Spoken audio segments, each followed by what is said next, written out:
Yeah, I get what you're saying. So that's why you learn like the fundamentals of it, like the well, honestly, bro, I tell people all the time, like honestly, I feel me personally, I always will tell people that I feel like trading is very simple. Um, you make money, so literally the common grounds of it is you make money either going up in price or going down in price. Consolidation is just something you stay away from.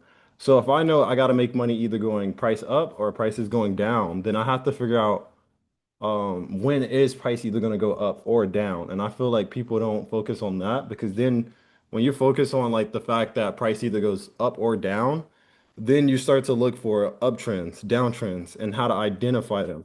Once you figure out how to identify them, that's when you start making money. I feel like people kind of push past that and they think that it's more than that, but it's really not. It's really like finding the trend itself and putting yourself in that trend because the trend is constantly going to do the same thing because it's a trend. The vocabulary or the definition of trend is when prices or when not when price, but when something is constantly being repeated, right? So if it's constantly being repeated in an uptrend, then you're going to see the same thing over and over and over and over. So if you know this is going to happen and you have uptrend, so prices going up and a trend, and then prices downtrend, those things you need to look for. How do I know when price is going to go down? How do I know when price is going to go up? And that's it. That's all you have to figure out. But I think social media and just like in general has made it to the point where people have to think that they need more confluence of that, which is not the case. Like you literally only need the price action and market structure that's presented to you. Like everything the charts is showing you is gonna present to you. Confluence is just like it's like the same meaning of like evidence. Like you need facts behind what you're thinking. Yeah, confirmation, that's the word. So it's basically like you're studying the charts, you're trying to rule out an agreement, but you need those like small little facts to kind of tell you that price is doing this, and this. So that's why I think my analysis is this right now.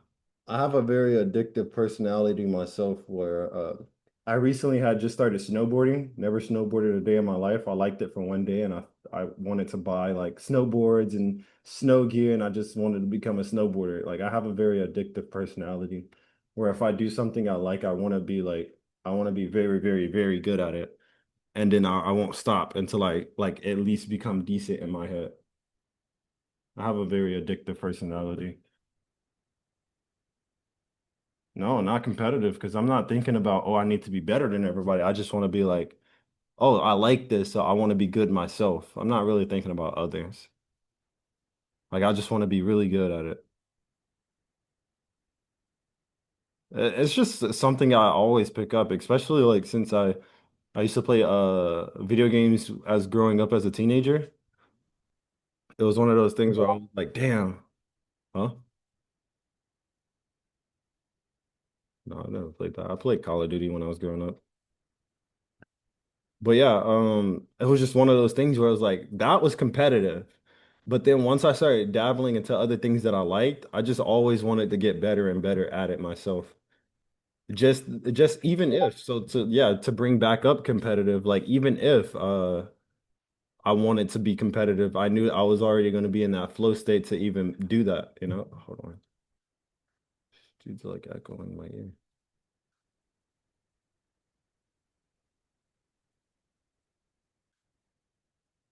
It's all good.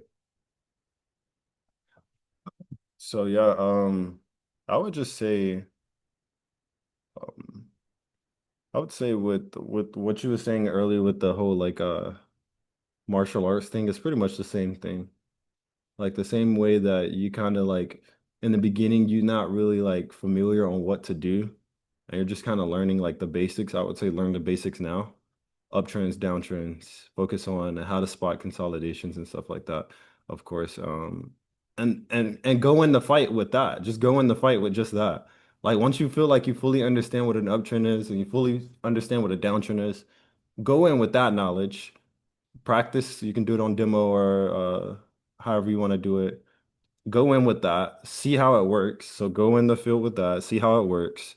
And then you critique that and you figure out like, okay, do I feel like I'm missing something? Should I add on something? Should I take off something? and then you build from that. But really, honestly, you just need to learn how to identify the uptrends and downtrends, bro. I'm gonna be so honest.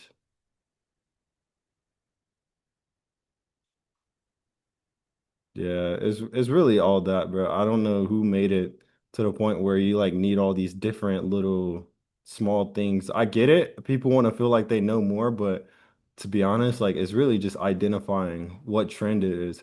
Because the higher time frame, I wanna show you something, right? Uh this this higher time frame, when price is going up in a direction, if it feels like it wants to go in a trend, it's gonna go that way for a long period of time, especially on the higher the time frame you go, the longer that trend is gonna extend out. So if you think about it in perspective, right? Matter of fact, let's just do it like this, right? I'm pretty sure, hold on, is it shift? Yeah, from shift. So from here to here, this was 62 days. 62 days is right around like 3 month or 2 months and a half, like right around that, right? 62 days of just straight going up. And this is the daily time frame before price corrected. Once price corrected, there was another from here to here, all the way to the new high. That's another 55 days. Those alone is half the year. This alone, you pretty much could have been in a buy for half the year and made so much money. And you would have never been like it would have been free of charge or it would have been free of stress. This is the type of trading I wanted to do. This is what I do now. Like this is the type of trading I wanted to do. And I never it seems because people you'll get those people that'll be like, bro, I just want to make money fast now. But you got to think of it from this perspective. If you can get into something stress-free, and you shouldn't be trading with money that you absolutely need at that moment. You should be trading with saved up money. Saved up money is always what people use to invest. Like if like once you start making motion, I'm fucking dead. When you have like a cash flow coming in, you don't really spend the money that you make. Like all the money that you make, you don't really spend that. You spend the money that you save. It's kind of weird. And what you're spending it on is really investments and stuff, if that makes sense. And then your investments will then pay out what you need to use. So you're really using your savings to invest into something. Once your investment brings back profits, then you can later on use that. That's how you're supposed to, and all that goes back. So then you like kind of split it up. It's so weird how it works. So basically, I'm gonna try to explain it as much as possible. Hold on. Let me make sure. All right, so you're gonna have like your income, right? So you're gonna have income, and then you're gonna have I wish I had like one of those like drawing boards, but I don't. Gonna have income, and then you're gonna save a partial of it. So you're gonna have savings, right? You could even do savings and investments, but either one works either way, right? You have savings, you save money. So let's say if you use like you bring in like I don't know, let's say 10K a month or something. It's like that's like the magical number people be using nowadays. Let's say you bring in 10K a month. You save like around like probably like to be honest, if I was saving, I would probably save like 6 bands. You save these 6 bands, but you use this to invest into something else, right? You could use this to invest into something else. Now, the only thing with this is some people would either save this and keep it in one spot, which is also good, or you can use this because I mean, life is a risk anyway. So I might as well use this savings money to invest into something that could possibly bring back more money. Most people think that, there's going to be a day like you're gonna have like a rainy day or something is gonna go really bad or something, and you're gonna need this.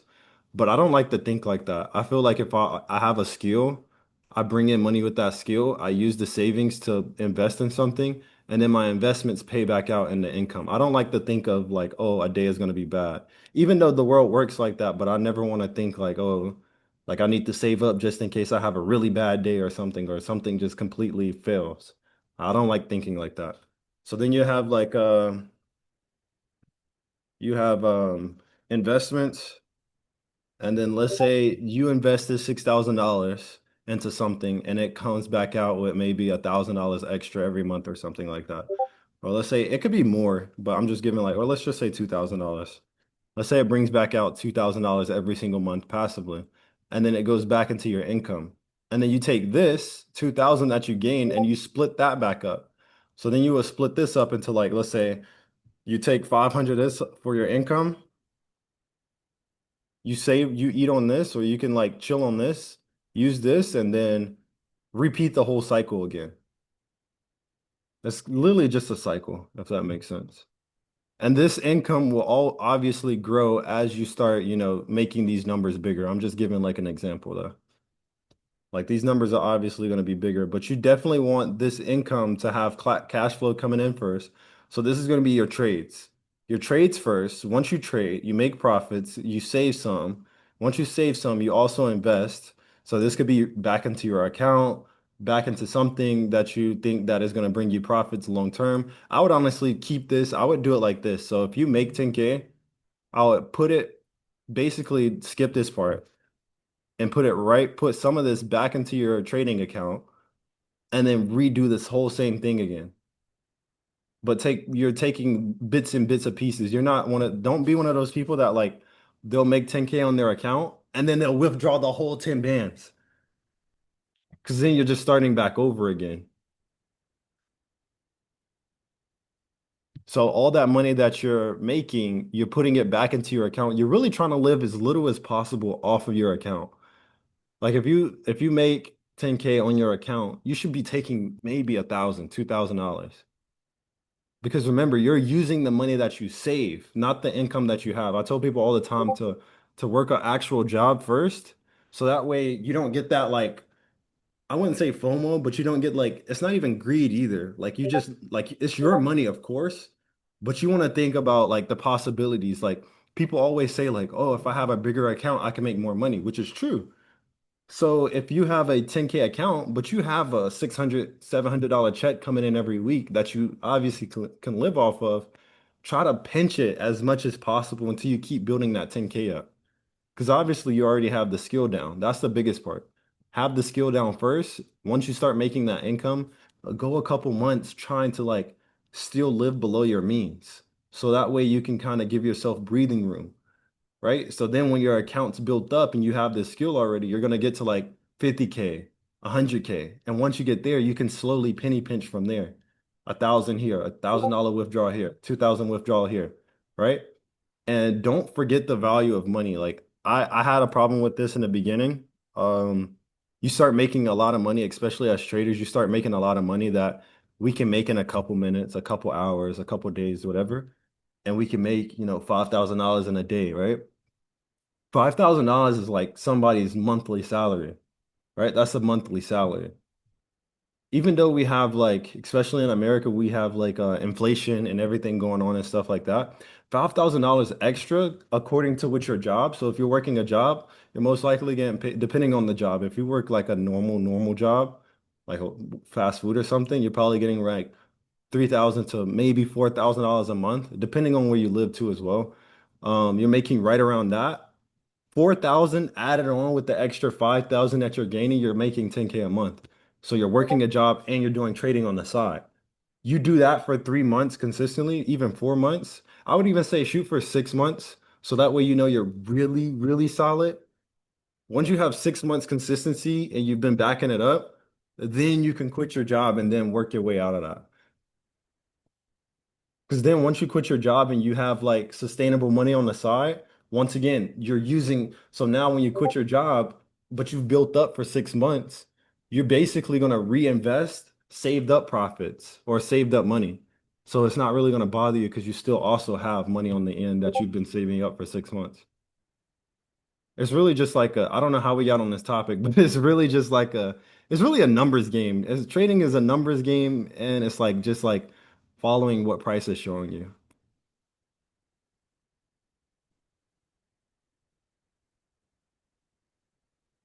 Most of it.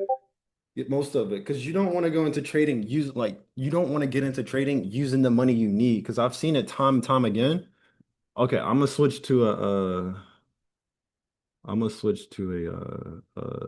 a classroom in a sec. Wait, should I do it now? Mikey? All right. Don't let me forget that question. Who asked that question though? Draco? All right, cool.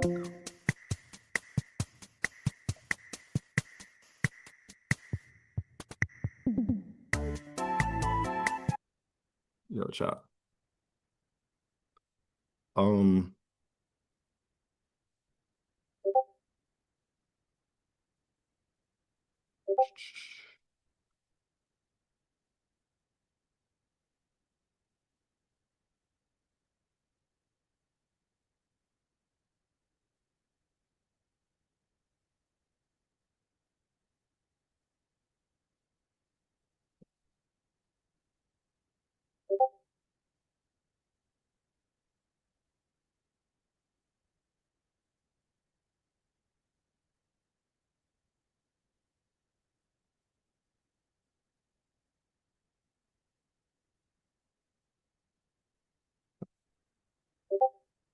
um,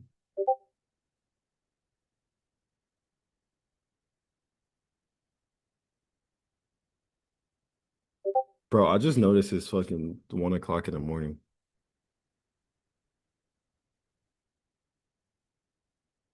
All right, one sec. I got it. I got it.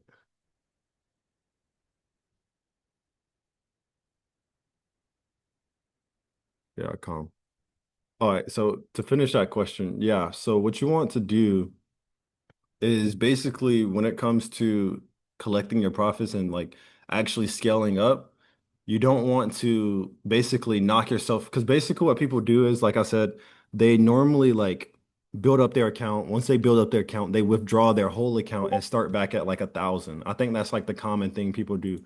Like if they build up from like, let's say they build up from $1,000 account, they make as much profit as possible. Let's say they get to 10K and then they withdraw and go right back to 1K again. And I feel like that's going to hinder you because then you're like low key starting over. And psychologically, it's like, dang, I got to build back to where I was before. And it kind of looks like you're not really having much progress too, if that makes sense. So I will always suggest people the best way to scale up is to once again come in with money that you don't necessarily need at that quite bit of time. So like if you have, $4,000 coming in every month from working, or 3,000, 4,000 is like the average in America. Then I would say try to save at least 500 to 1,000 of that, right? As much as possible, even if it takes you like 2 months, 3 months to save that up, right? Save it up. Once you save it up, you then now know that, okay, I have this saved and I can utilize this. Once you utilize it, you build up your account. First, learn the skill as you're saving up. So that way you're not getting into the market just trying to trade with this money. Make sure you have the skill, make sure you know what you're doing. Get into the market, build that account. Once you built the account, once again, let's say you get to that magical number of 10K. And from here, build from there. You can probably take $1,000 if you need it, $2,000 maybe, but don't try to go under like seven. Don't even go under five. You really don't even want to really touch it. Maybe take 1,000 just for the, like just so you know, like, okay, I did this, right? But from there, you want to keep building off of that 10K because remember, if you are at a 10K account, right? At this point in time, I'm pretty sure you can risk right around $500 per trade. If you're taking like 2 to 3 trades a week, which is solid, you can risk like $500 per trade. With a 1 to 3, that is $1,500. So $1,500. And once again, we're not going to forget the value of money. That's something I struggled with back then. Is like when we can make money fast, we kind of forget that, oh shit, that this is a lot of money. $500 per trade, you're making $1,500.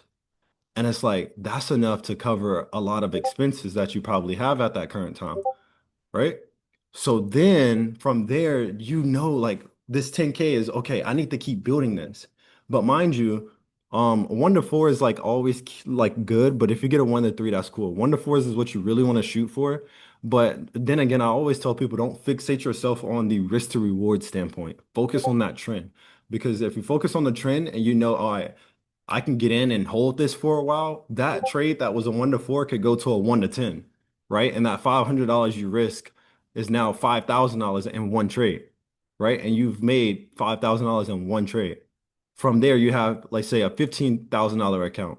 From there, you can risk $1,000 per trade, a 1 to 4, right? That's $4,000 profit, right? And you just made the monthly salary.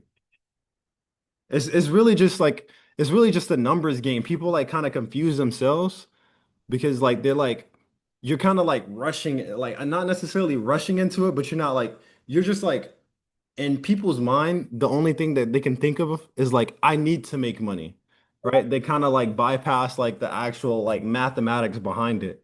Like, okay, if I risk this much and the trade hits, I will make this much. And then once I make this much, I can risk a percentage of that again and make it again. And then it's about consistency. Like that's the biggest part right there. If you do it consistently over and over, think about it, right? If you start with $1,000, let's say you risk $100 per trade. So you have 10 trades, 10 losing trades to blow your account. If you're blowing your account in 10 trades, then it's just like you need to go back to the drawing board. And people over leverage too. Like that's something that people do a lot, over leverage. I did that like the following day. I knew what I was doing, but over leveraging is like the killer of everything though. Don't do that part, right? You stack some bread up in the future. If you make a little bread in the future where you like, okay, it's whatever, it's some little money, then you could do that later on. But right now, as a beginner, focus on keeping that lot size super small, or not even super small, but enough where you can make some bread, but also where you're not putting your account in a hole if you lose, right? And then you build off of that. One to threes, one to fours, but don't fixate yourself on the risk to reward. Keep telling yourself like, all right, I'm gonna get in this trade. I'm looking to get this to this point of price. I want price to go to this high, or I want price to go to this low. But if price stops, I'm okay with wherever it stops at. If it keeps going, I'm okay with wherever it stops after it keeps going past my TP, right? Take partials and take the money that you're getting, right? Don't be so fixated on oh, I want 500 out of this trade. I'm only going to stop until I get 500. Don't do that. Do whatever the market tells. Like if the market stops and it's at a halt, you gotta take it for like prime example, right? I'm gonna share my screen. So prime example is like gold recently. People were in buys, right? A lot of people were in buys. And buys would have came up to the previous high. That's what price normally does, right? Price normally buys up to the highs. But and I'm not marking it perfectly, but yeah. But as you can see, price ended up losing volume right before TP you got right here, right? So in most people's mind, they're gonna probably hold this trade thinking price is gonna come back up. But if price stops and you start to see price break down, there's lower highs in here too as well. Let me move this. There's lower highs in here telling you that price no longer wants to go up. You have price building up into here. If it stops, it breaks structure. So these higher lows, also as well, that's something I wanted to talk about. I'm gonna make another video, but structure is very important. And I'm not drawing my lines perfectly, but structure is very important. Higher lows are very important in uptrends, vice versa. Downtrends, lower highs is very important. As long as these are maintaining, that means price is still in an uptrend, right? There's moments where price has like consolidation here and here, right here, which is something that could be key. Don't get too distracted by something like this. I think this is right before volume, if I'm not mistaken. Oh, really? Uh, oh, sorry, guys. No, you're good, you're good. My screen's still loading, you said? Let me see. Let me see. It might be because hold on. Tell me when y'all can see it. I think it might be because you can see it? Good, good, good, good. All right, tell me if you can see it when I turn the trading view. Can you see it?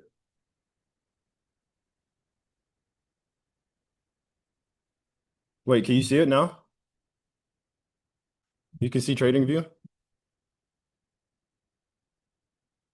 Yes. Oh, okay, okay. Yeah, I can hear you now. All right, yeah. So, yeah, all right, so let me start over. So normally, as we already know, gold or like price in general, right? Whenever we're buying price, we're buying it up to a high. So we're buying it to the highest point that it's been, which would have been this, right?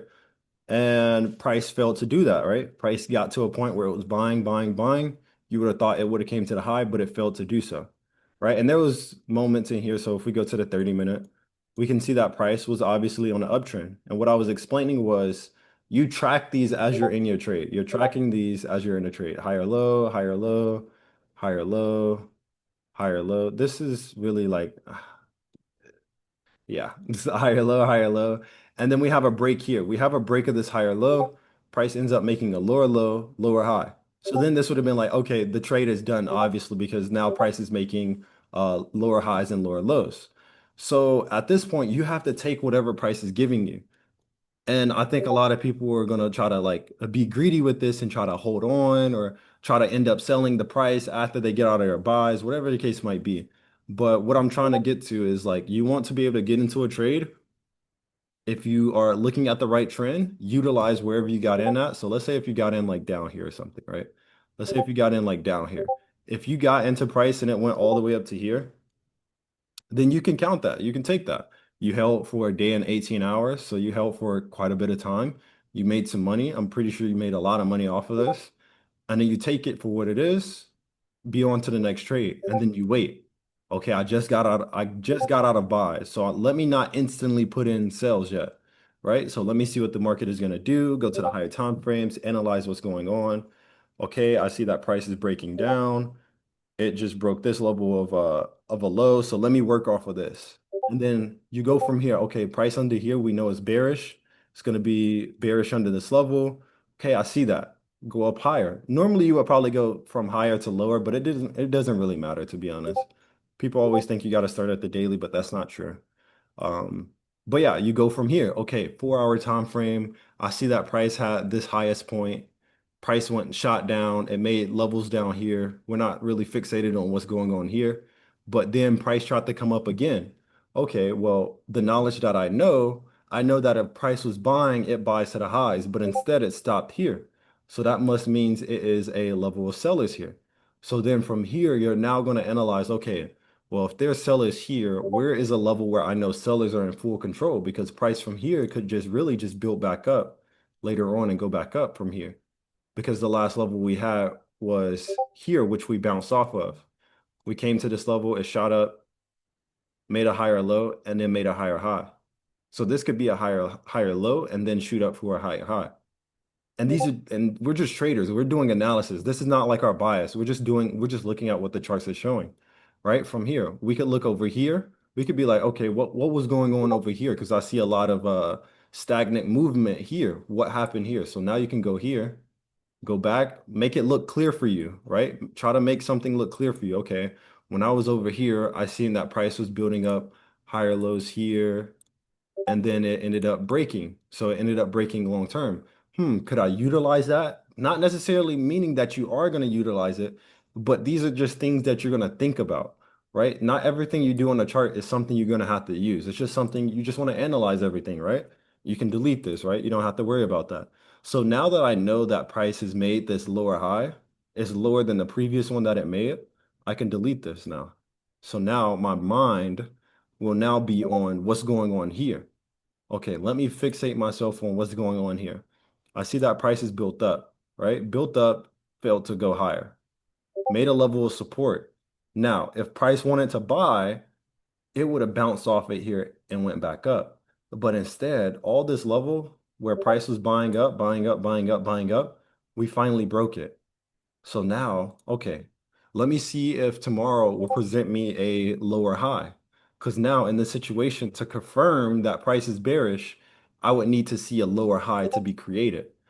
Now, with that in your head, you're like, okay, if I get a lower high, that's what I need to see to get into sales. So then you're going to say, but what will invalidate that reasoning? What will invalidate me thinking sales? Okay, let me work. So now we see that this is the highest point. We see that price fell. So there's like a small lower high here, but we're just going to use this one, right? We're going to use this one because that's the previous one that just happened and it's equal. It happened here a lot, right? So now we see that price sold off. We have the lower low, lower high, lower low, lower high, right? This lower high here is telling us that there are sellers here and they're pushing price every time price gets to this point, pushing price and then also pushing price. So with that being said, we also have a level where it equaled out and buyers were in control. So we have buyers here, right? But the second time or the third time price came, it broke out of those buyers. It broke and gave us sales under here. So now in our heads, we're thinking, okay, what do we have here? We have the daily time frame. It made a lower high, right? We came back above this level. This is our indication, correction, and I don't know why I changed my bias on. We're not even gonna talk about it. But yeah, price ended up pushing back up, failed to go higher. Even though we know that price was supposed to buy to here, the market stopped. We have no say so of what the market is going to do, right? We just know our analysis, we know what repeats itself, we know what we're used to. But what we're used to is not always going to happen. So, like how you was talking about mixed martial arts, I can really relate a lot to mixed martial arts, right? Just because you throw a punch or you know that the punch is correct doesn't, or like if you, even if you put as much power as you can into a punch, right, doesn't mean it's going to knock that person out, right? So the same way, just because we know that price is always buying up to the highs and whenever it sells to the lows, if this time it doesn't happen, we just got to take it, right? We just got to be like, all right, cool, let's reset. So now that we know that price is no longer going higher, we have to fixate our minds on, okay, since it's not going higher, let me check to make sure it's not trying to go lower. Because what price essentially is doing is it has a lot of volume. There's billions of dollars in the market every single day. So price is trying to move in some direction. That's why we got trends, right? Consolidation is meaning that there's so much equal volume. There's a lot of buyers and there's a lot of sellers, but they're equal, right? But once one becomes more than the other, the price is trying to move towards that direction. So if price doesn't want to go higher, if sellers are not letting price go any higher, then they're going to look to, or if buyer's not trying to let price go up any higher, then price is going to look to sell. If it's not looking to sell, it's going to look to buy. So in this standpoint, it's buying up, but price is not, the market is not letting it buy up anymore. So now price is like, okay, if the market is not letting me buy, let me see if I can sell. So then that's when we start looking at what's going on to see if we can see what price is doing. Right now, price is breaking down to that low side, right? And then we will scale in, see if we can find more information. We're not thinking exactly sales yet until we get that lower high. And why are we waiting for that lower high? Because this lower high would then confirm once again that price is not trying to go up. And once it keeps telling you, hey, I don't want to go up. Hey, I don't want to go up. Hey, I don't want to go up. That's when you get one of those days where you have a lot of volume and it's really going down. If that makes sense. It won't shoot like exactly one candle down, but it will start pushing heavy in one direction because it's told you many of times before the storm happens. So like I tell people all the time, you want to get prepared before the storm happens because once the storm happens, there's only so much you can do, right? So, and this Yeah, it's very important because like people try to like they're like they know the storm could possibly be coming, but they're just like laid back and chilling. Like it's pretty much how humans react to anything, to be honest. Like a lot of people in this world are like they're very like reactive, not proactive. So people will always prepare when it's time, or they'll try to prepare when things are like in the midst of the moment. There's very few, there's a very small percentage of people that kind of get ready before they have to get ready. That's why people like they only get into the gym when they're fat. Like you barely have people that get into the you have barely people that get into the gym when they're fit. Like they're still active and everything. Like it's you got people that do that, but it's very rare. People only get into the gym when they feel like they're out of shape. That's why they go to the gym, right? But there's people that are fit that go to the gym because they know they have to be on top of that, right?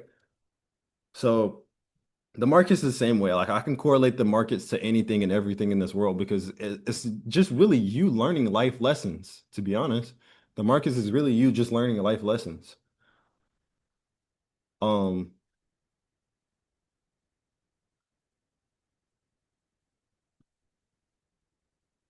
you're only 19? That's crazy. It's crazy in a good way because that's good. That's good. I started when I was 18. That's good. Yeah, I'm 22 now. Yeah, I'm 22, bro.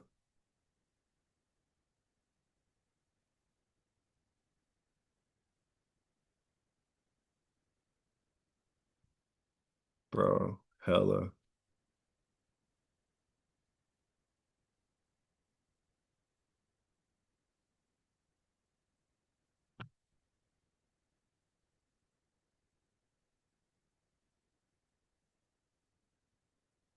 Yeah.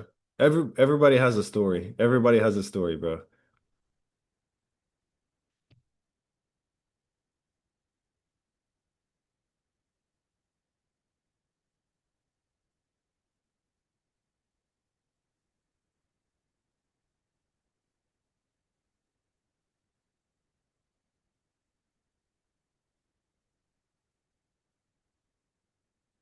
Yeah.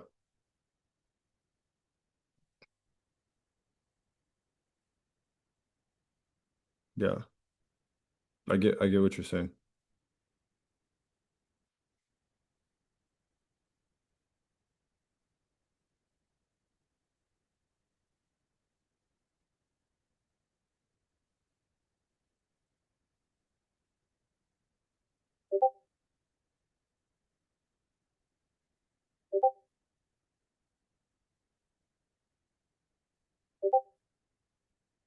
Yeah.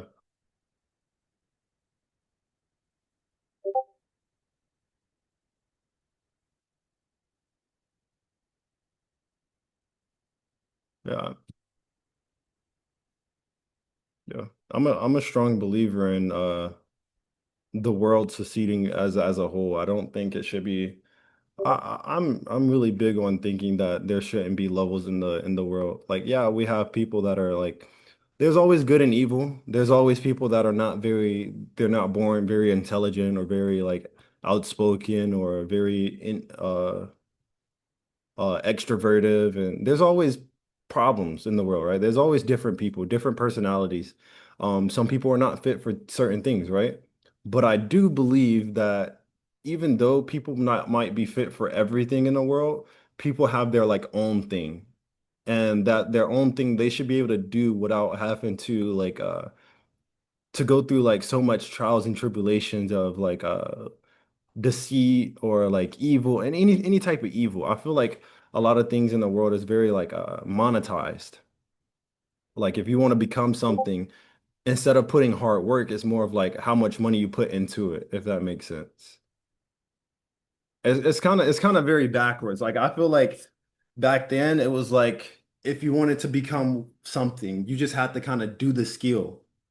But now it's like if you want to become something, you have to pay to learn how to do the skill, if that makes sense. So I'm a strong believer in like just like giving people the instructions, the how-to guide, and if they make if like they end up building the building, then that's good for them. That's really great.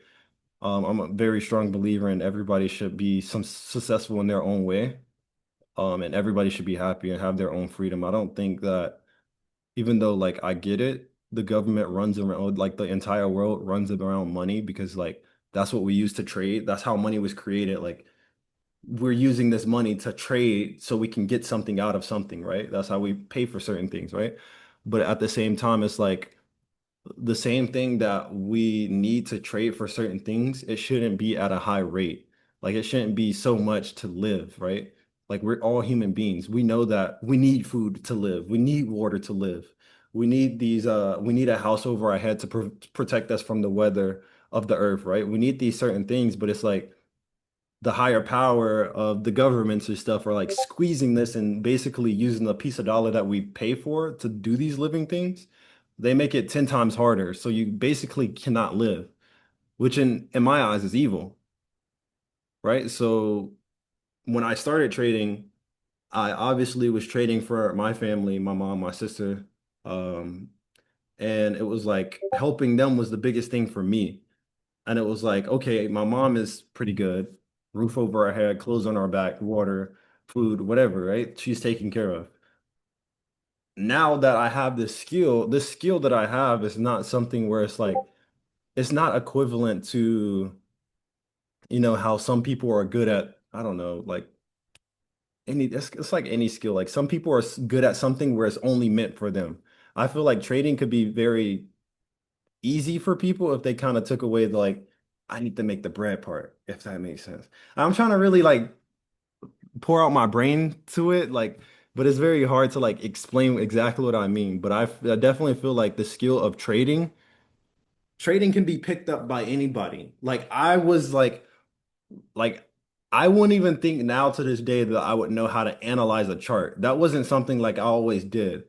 Like you know how like some people in school when you're like going throughout school and like they're doing like fine arts, they're doing acting, music, sports, whatever the case, and you're thinking in your head like, okay, this person in the future is going to continue to do this thing. They're going to be really good at that because that's what they're doing now.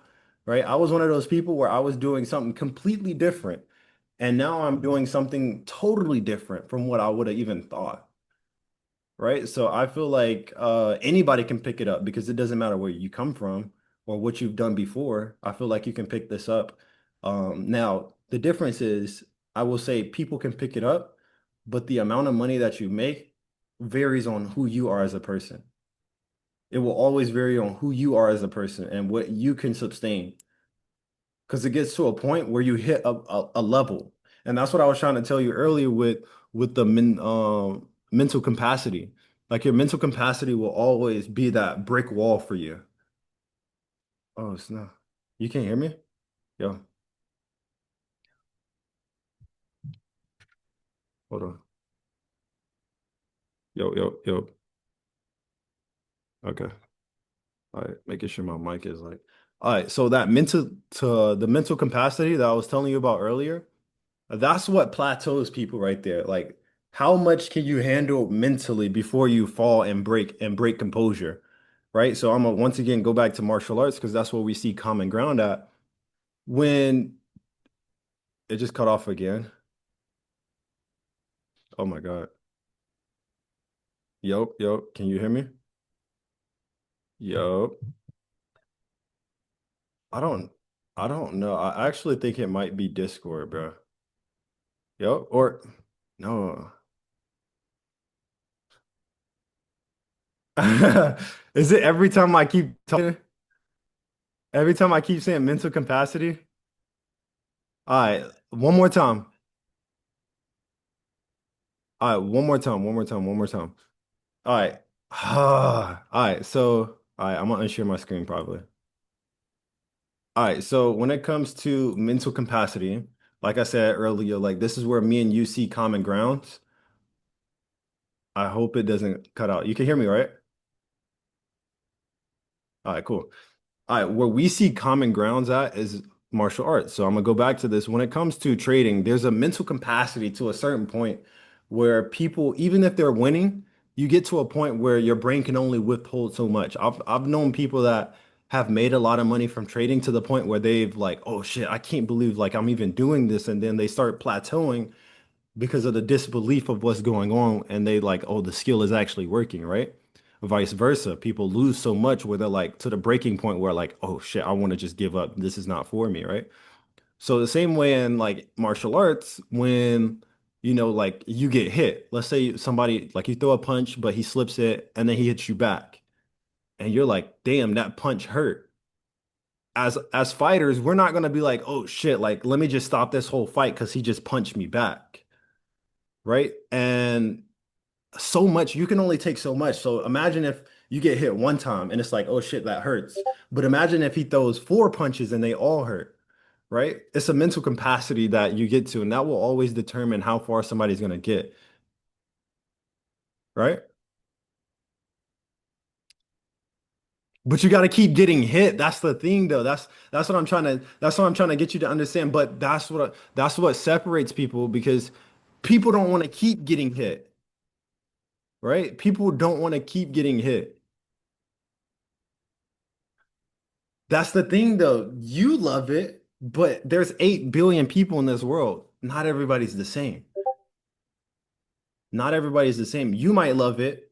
I might love it. Somebody else might love it, but another person might fucking hate it, right? They just want to do one round, try to get as many punches in as possible, and if it hits it, if it lands, and then they're out. They lose steam and they're out of steam. Right? Keeping composure in anything and everything will take you far. The way that you react, the way that you react to things in life will always determine the outcome of everything. So once again, back to that common ground with fighting, right?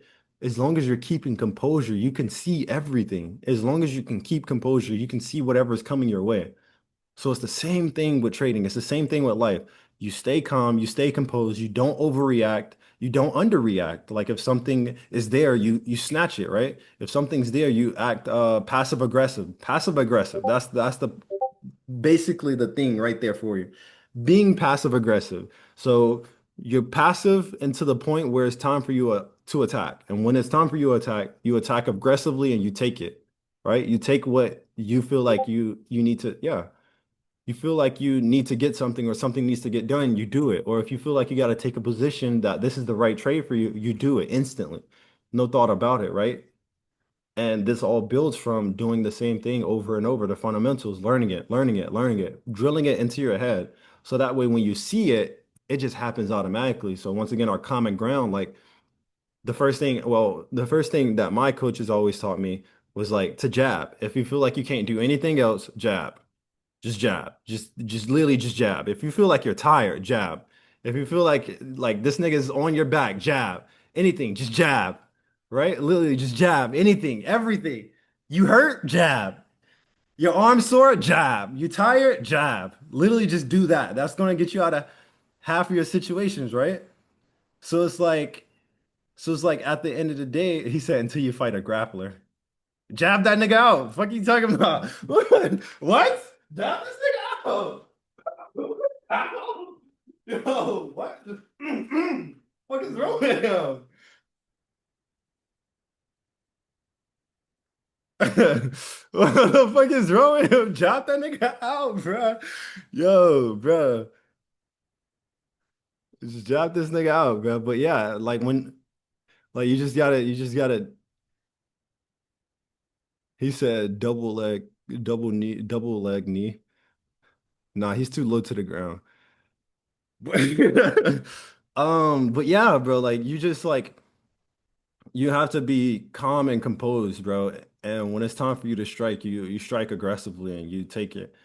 Like you just gotta go all in. But by that time you're calm and composed, you've conserved so much energy to where you can put a little bit of energy, even though you have a lot of energy, you've so composed that little bit of energy that you didn't put out to even, to attack is going to be so much behind that anyways, even though it's so little that you end up, coming out on top with a bigger gain than what you thought you was going to have. It's going to make sense later on, man. I don't know how to fully, it's going to make sense later on, bro. Like I wish somebody would have told me this. You're seeing it, but you're not gonna see it.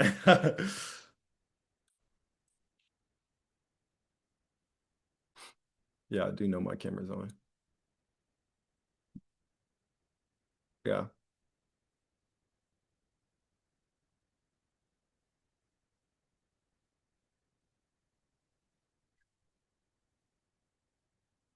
Yeah, I just yeah, for sure.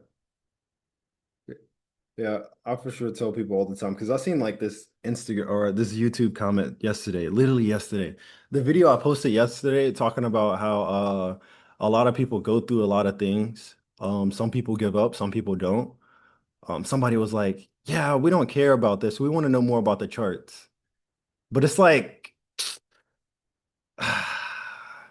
yeah, bro. Like people think that it's just the charts, bro, but I kid you not, you can know how I promise you, you can know how an uptrend works. You can know how a downtrend works. You can know how what consolidation looks like. You know how to get into a trade, out of a trade, right? You can know some of these things, right? But at the end of the day, when you see money floating either in red or blue, your brain is going to be telling you all types of different things. Oh, I should close. Oh shit, I'm in drawdown. Let me like, how should I feel? You're getting anxious, you're getting sweaty. And it's the same way back to our common grounds. When you get tired in a fight, you could lose. Like I've seen a lot of people, sometimes when I get tired, you start losing the fundamentals of everything and you forget what you've already been taught, right? You start forgetting, you start getting sloppy and you just start doing anything and everything. It's the same way with trading. You get into drawdown or you get too much profit, you forget everything that you've already known that's right. So you know it's right, but then you start doing whatever because something is happening and you're like not composed, right? You start panicking, yeah, panicking. And when you start panicking, you do anything and everything. But yeah, bro, you gotta stop panicking. You gotta stop panicking. You gotta tell yourself, okay, calm. All right, I see that this is not going my way. Boom, I see that this is doing this. It's the opposite of what I'm thinking. Stay calm, stay composed. Okay, let me get out of this trade or let me let it hit stop loss and I'll move on to my next trade. It shouldn't be, oh shit, I'm in drawdown. Like, oh shit, Should I add on positions now here so that it goes up a little bit and gets me back in profit? Or, oh, should I close here and enter again? Or should I, whatever the case might be, should I enter a buy even though I'm in a sell? Or like people do anything and everything when they're under panic. When they're panicking, bro, people do anything and everything. Like I say this for some of the people that live in like dangerous areas, right? If you ever seen like when a fight breaks out or some shit, or like when gunshots break out or some shit, notice how like everybody starts just running anywhere and everywhere. Like anywhere and everywhere, because everybody's panicking. Even though that this is the worst predicament that you can be put in, everybody just starts panicking in general. That's why like when something happens in a very big crowd, everybody starts panicking. It's very dangerous then because some people are getting ran over, somebody getting pushed over, more fights, whatever the case might be. Everything's going on because everybody is panicking. That's what people do in like the charts. Like think of it this way. If you know a piece of paper, a dollar amount is something that can change your life, um, or even mess up your life if you lose it, right? The moment that it either starts growing or disappearing from you, you start to panic. That's something we do naturally. We start being like, oh shit, like this is actually real. This is actually happening. So then that's what you need to fix. And once again, I tell people all the time, it's like those small things right there is something that will hold you back from being high level, low level, medium level, whatever level, right? It will always hold you back because those are like the self-conscious things that happen in your brain. You might not think that it's happening, but it's happening very small, right? And once you start picking this out, you start learning yourself, then that's when you can elevate. The charts is easy, bro. The charts is easy. Like I'm saying that because I've been doing it for 5 years, of course. But at the same time, when I first started, I first emptied out my charts, my main focus was learning what is an uptrend, what is a downtrend. Once you identify that, everything becomes easy because you're trading off the higher time frame. It's not like if you see like an uptrend on the higher time frame, right? If that uptrend is valid, so if everything you pointed out is valid, that uptrend is going to go for a while. It could be a couple days, it could be a couple weeks, it can be a couple months. It's going to go in that trend for a while, right? There'll be days where it try to confuse you, but you're not phased because you're trading the higher time frame. This is where you have that composure, right? So treat the higher time frame. So back to our common ground, right? Treat the higher time frame as more of like keeping your distance in the fight, analyzing. It's more of like your defense. The higher time frame is your defense from the smaller time frame. The smaller time frame is like just an opponent throwing a bunch of jabs at you, like a bunch of punches at you at one time, right? And the higher time frame allows you to avoid that. You kind of see like, okay, let me keep stepping back, let me move around, let me, like keep my distance or whatever the case might be. And then when the moment strikes, boom, you strike. And when you strike, you're most likely going to come out on top because you've already analyzed everything that was going on. And now the moment that you are striking is the right time. It's like a counter almost. You get what I'm saying? That's what you need to be doing. You need to be countering what everything that you see on the smaller time frames to throw you off is basically to throw you off. Your opponent in front of you is always going to throw punches to throw you off so he can set up for his punch. But if you read that, then you can get ready for your punch and you attack when your time is ready. Right? So, yeah, man. I forgot what question was the original question, but I'm just pouring into you at this point, bro. I really wish somebody would have told me these things before. Definitely would have progressed a lot faster, but because like my year one, my year one, year two, even a little bit of year three, like I was making decent money. I was definitely making more than average, but it was like I kind of was still like doing bad. Like even when I was making money, I was definitely over leveraging trades, full margining trades, the same thing, but over trading sometimes. And I was trading in a smaller time frames. I was trading every single day. And trading every single day is gonna burn you out. Try to do that shit for 250 days. I think we have 252 business days. Try to do that every single business day. You're gonna tire yourself out.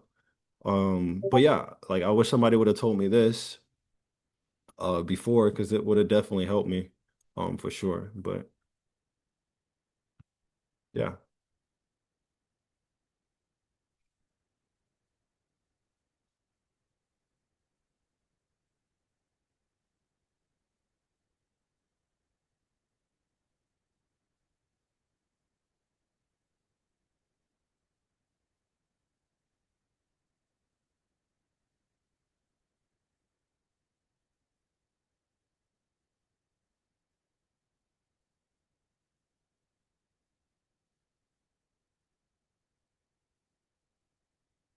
Yeah.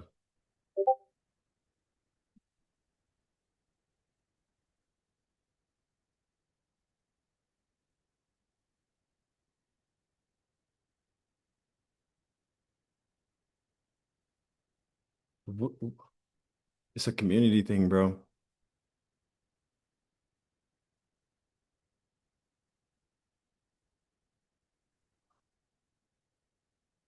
Hmm.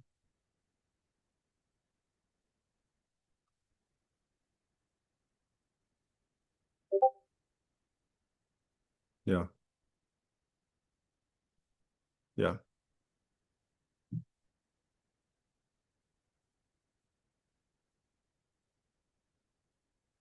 Yeah.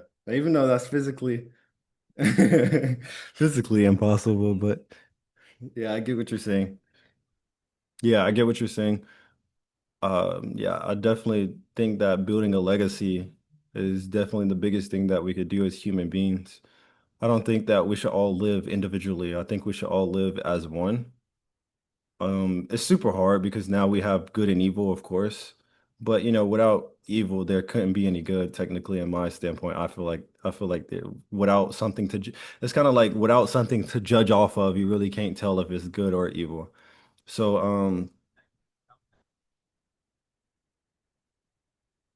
yeah.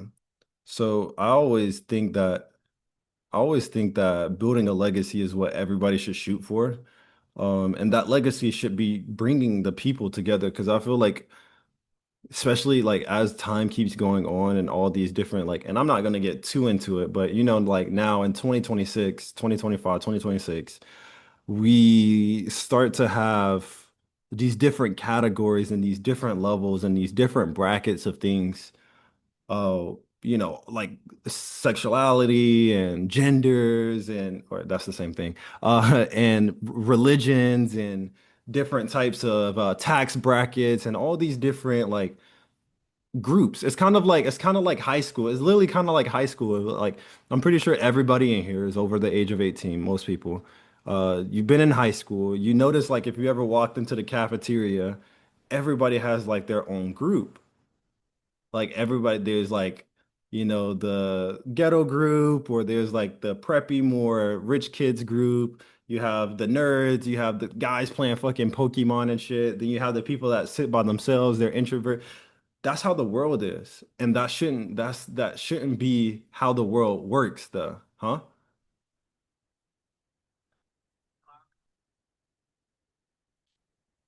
We're so separated. And now this is why I'm getting to that, right? Because we're so separated, we think of like some people in this world think that bringing a community together means that we are almost evil in a sense. Like or it's looked upon that if you're bringing people together, it's almost like a crime. It's because people think that bringing people together and helping people, up. Like now, I will say, as humans, we think like how we think now. Like there's people, majority of people in this world, like if it came to life or death for them, like let's say if like our friend or some shit is like falling off of a bridge and he needs our hand, and he could possibly pull us down too, and we could die too. A lot of people would let their friend die. But it's like one of those things where it's like, if I know I could possibly help this person out, if I know I have the possible chance to help this person up, I'm gonna just take that shot because even if it doesn't work, I knew that I tried. I think that's the biggest thing for me, and that's the moral that I stand by. At the end of the day, even though like I could be doing whatever, I still live my life. I still have fun. I still have time with my family and everything. But I know that like making these videos, I know that I'm basically reaching my hand out to pull somebody up. And as long as I knew I did that in my life, I think I'm 100% okay with whatever. I'm okay with all the backlash I get, all the hate I get, anything that I get coming my way. Perfectly okay because at the end of the night, I know that I can sleep and I can say that I've helped somebody in their lives. I think that's the biggest point for me, bro. That shit's gonna make me cry, but it's like I wish I had me back then, bro. I wish I had me when I was homeless and when I didn't have shit. Yo, sorry, fucking turn my camera off. I wish I wish I had me when I grew up, bro. Like I really wish I had me when I grew up, and th there's not too many people in this world that will help you when you're down, low key.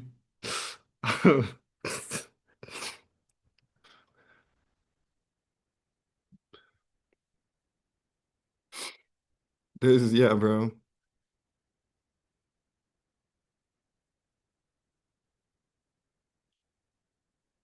That shit hurts my soul because people really like people are very, very selfish, bro. People are very selfish in this world, and it's always like a standard, like, oh, if like you got so much bread, how come you're not just living your life privately and stuff like that? And it's like if I have the chance to help somebody, get out of their situation or whatever the case might be. And it like I always tell people all the time, me providing or giving money to somebody is not always the best way. Like you have to let people learn and go through trials and tribulations, of course, so they understand the value of it, of course, but they also can have a story to tell to somebody. If their story is easy, their story is not going to impact anybody. But I tell people all the time, go through the struggle, go through the pain, enjoy the journey, get to where you're trying to get to, and then once you do, help somebody out of their situation. People always think that just because you make it, you have to disappear, or you have to move shy away from others. Like I treat nobody differently. I'm just as human as everybody else, bro. I'm literally just as human as everybody else.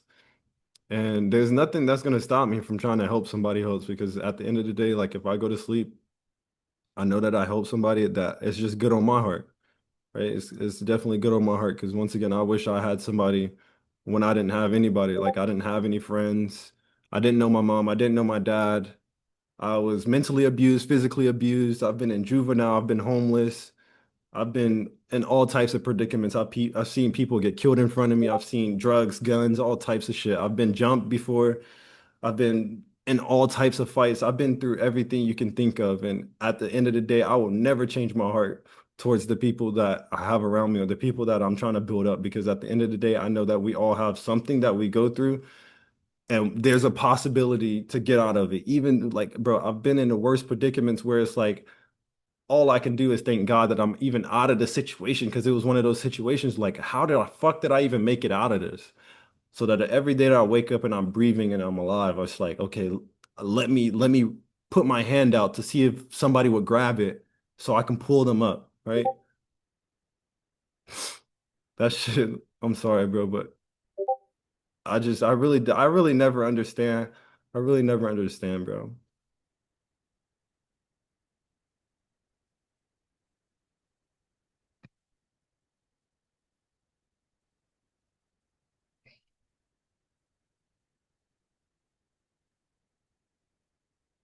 Hey, bro, bro, this shit, like, that's all I can think about on a day-to-day basis. Like, damn, what could I do today to help somebody get closer, right?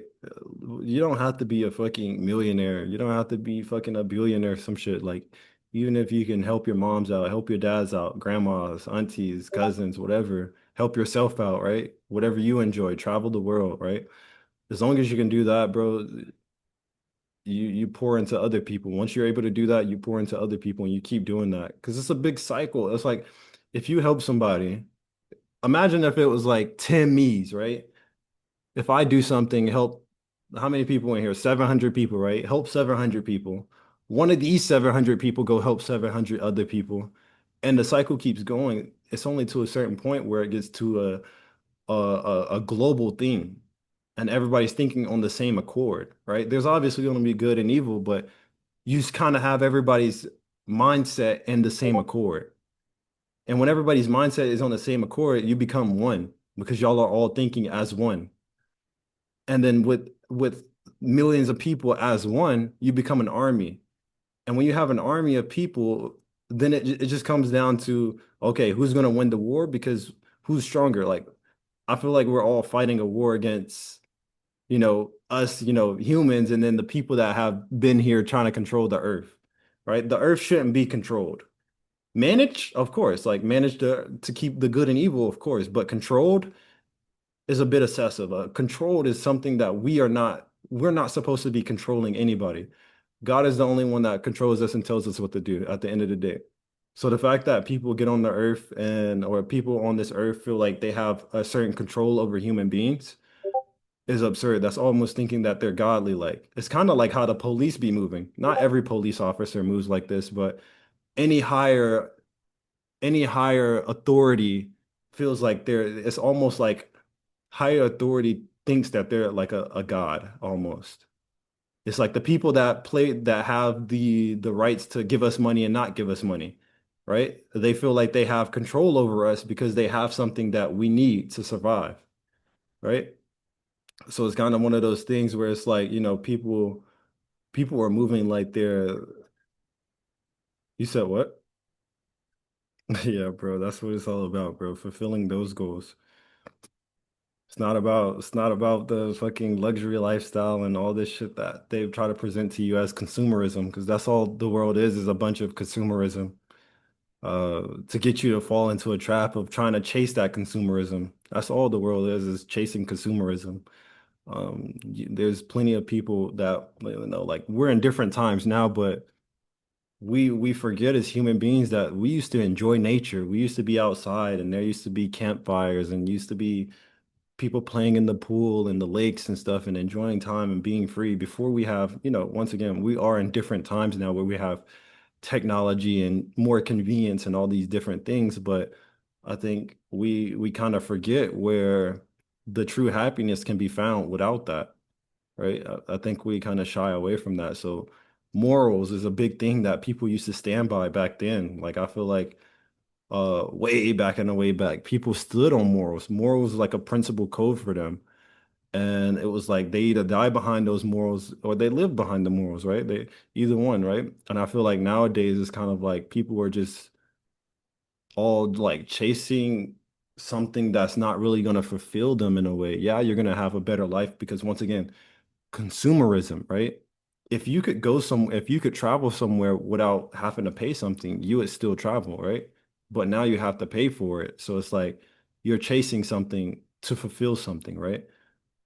So it's like at the same time, those goals that you have are far away from the consumerism and all the stuff that kind of keeps you, you know, on a lower level. It keeps you on a lower level because you fall into the trap. Those goals that you have now, those are something you could chase internally. It doesn't have to be physically. It's something you could chase internally. And that's the best type of goals to have, bro. When you have a good feeling in your heart and you look back, once again, it's kind of like my goals, right? To keep helping people as much as possible, regardless of the fact of anything that goes on, right? Like it fulfills me inside. It fulfills my soul. It makes my soul feel good. So you making your mom proud and you sticking to whatever your mom thought you could be, you sticking to that and becoming that is something that's going to fulfill you and make you stronger, right? Once you fulfill that, bro, like you become unstoppable. You become the person everybody wants to be, or you become the person people are going to hate because you're happy inside. You're internally happy. I'm internally happy. I wake up every day and I have a smile on my face regardless of what happens. Like, regardless of what happens in my life, I'm always happy because it's like, at least I know that I'm helping people. I know my mom is okay. I know my sister's okay. I know my friends around me are okay. That makes me happy inside. That's what brings me happy. I could lose everything and I'll still be happy because I know at least I did it before, right? I did it. I could do it again, of course. Like at this point, once you get to a certain point, you shouldn't be scared of losing everything, but you know how life works sometimes, right? But yeah, like once you fulfill feel that not even void, like once you fulfill that goal that you have inside, that's when you become truly happy, bro. And yeah, sometimes it's gonna take a little consumerism or it's gonna take a little bit of bread to get to that point. But it's honestly we're playing against the overseers. We're playing against the people that are looking down on us and trying to see us fail, right? Right? Because that's something, and it's a sick world out here. It's a very weird and sick world out here. But to the overseers, that's probably something they enjoy, seeing us struggle for something, right? We're like little action figures in the city we're just being watched, right? We're kind of like being watched. And like if we fuck up, they're laughing at us because once again, it's a very sick world. And people get an enjoyment out of seeing other people fail, right? People get enjoyment out of seeing people win. Like you just said, you love seeing people win. You get enjoyment out of that. It's vice versa. Whatever you think, somebody thinks the opposite of in this world. That's always what you got to think. So the same way I love helping people, there's some people out here that love seeing people fuck up and love putting people in fucked up predicaments. There's always somebody doing the opposite. That's something you can never really figure out. You can never figure out, but you got to remember psychology will help you with that too as well. Like asking that why and then digging into it. So you really have to understand somebody's background and understand where they came from because what you become in the future will always be determined based off of your reactions and the experiences that you had in the past, right?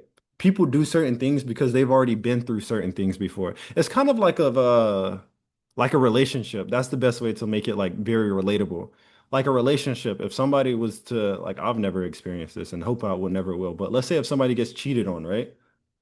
That person that got cheated on will forever have trust issues regardless of the next person that they meet, right? They can then, like obviously fix it later on, but that's just how the world works.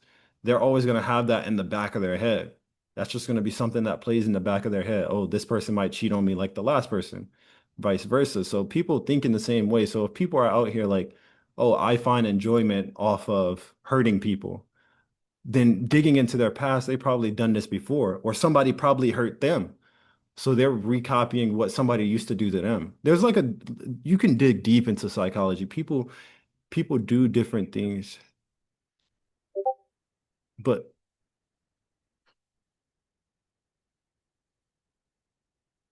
yeah, bro, but some people are not built for that though. People are not built for that. Some people are just not built for a lot of things. And that's why we will always have good and evil. Like, not to get super religious or anything, but like in the Bible, how Adam was very strong on not eating the apple, but Eve was so weak to do it, she did it. That's the same way with the world. There's some people that are very, disciplined, and there's some people that just really can't resist. And there's nothing you can really there's nothing you can do about it, right? Like you could try to help them, but there's some people that just really cannot resist, right? And some people try to learn, some people don't try to learn, right? That's what makes it different. There's some people that's going to try to learn to try to hold back. The people, like, let's say if somebody really can't resist, there's some people that's like, bro, I really want to fix the problem that I can't, like, I want to fix this problem that I have. And there's also some people that say, I don't want to fix this. I like doing this. There's some people that enjoy it, right? There's some people that are like, okay, I'm okay with this. That's the world. There's 8 billion people, maybe 9 billion at this point in this world. And there's like, everybody's not going to think the same. But once again, there's like 50-50. That's how you think about it. If you think one way, there's somebody that thinks a different way. So there's 50-50. But the world moves like, bro, there's so much that I can dig into, bro. The world moves in like whatever the trend is, that's what people do. So think about it like this, right? If there's 50-50, there's good and there's evil. Let's say there's 50% good, 50% evil, right? If you then start building up all the 50% people that are good and you build them to all think in similarities, not the same way, but similarities, and come together as a community, it starts to bleed over into the evil. There's going to be one of those evil people that are like, you know what? Maybe I should change. And then they start coming over to the good. And it's a monkey see, monkey do thing, right? So let's say, prime example, right? In the hood, right? Let's say if one person makes it, that's how kind of rap started. Like, there's so many different analogies I have. Like, that's kind of how rap started. Somebody started rapping, and then they blew up off of it, started making money off of it, and then everybody wanted to rap. And then you have a whole bunch of people trying to rap.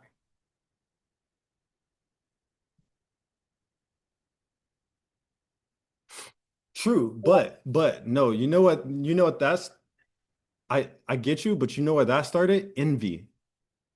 Envy. That's where it started. It didn't start because people thought that it was booming. They started because it was envy. Oh, I got more money than you. Oh, I got more than this than you. I got more girls than you. That's where that started. Right? That's what the lack of abundance is. People feel like there's not enough to go around. And that's a whole nother topic. But once again, like if you focus on building the people around you, it starts to bleed around everybody else. It starts to outgo around everybody else, and you basically wash upon them, right? And everybody starts acting the same, or it starts being similar, have similar mindsets. And then once again, it bleeds over into the evil, it bleeds over into the bad. And then once the bad people start to convert over to the good side, all the other bad people are going to start converting. Okay, I see that this person that used to be a thug, they used to do drugs, they used to party all, and there's nothing wrong with partying, but they used to like, just do all these energy sucking things. They stopped doing that and became a good person. Wow, maybe I should do that. Or maybe I should try that, right? And then once again, even though we come for bad things, that doesn't mean that we shy away from, just because we switch from, not having something to having something, doesn't mean that we don't look back and try to hold our hand out for somebody. Now, this doesn't mean there's a certain point. This doesn't mean go back to the hood and try to help everybody out, because not everybody can be helped. Everybody's time is their time. So you might try to go help somebody, but it might not be their time to partake this information that you're trying to, or portray the, or not portray, but their intake this information that you're trying to give to them, right? Not everybody's time. When their time comes, the time will come for them. So this doesn't mean go back to the hood and try to save everybody, but this does mean provide something, put it in the air, provide something in the air, so that way, or yeah, put it in the air so that way if somebody does want it, they will reach for it, right? They'll go grab it, right? And that's the biggest thing that I always like. I always stand by that, bro. Is like, as much as you like do good in this world, look back, put something in the air, and if somebody wants it, they'll go towards it. If they don't, they don't, right? It's not their time. But I kid you not, bro. Every single person, I'm 100% sure every single person that's been in a predicament, whether it's, being a gangbanger, drug dealer, or prostitution, or working in clubs, or it could be anything. And I'm not judging anybody, right? But I'm pretty sure, 100% sure that anybody that's been in a situation where they're like, oh, I don't want to do this, right? Or like, this is crazy, or like, it could be very dangerous, or whatever the case might be. I'm pretty sure somebody's thought like, damn, this must be a better way out of this situation. But you know what stops them from changing that?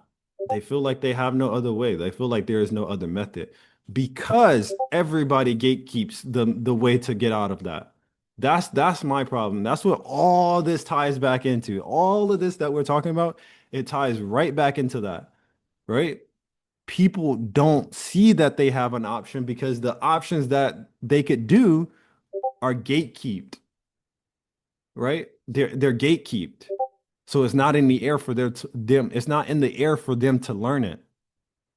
So that's why I'm so big on putting this in the air, because I know as long as I put the video in the air, or put the talks or the rants or whatever, the events in the air, if somebody's there, they're gonna stumble upon it. And when they stumble upon it, they're like, okay, this might be an option, and they might take it.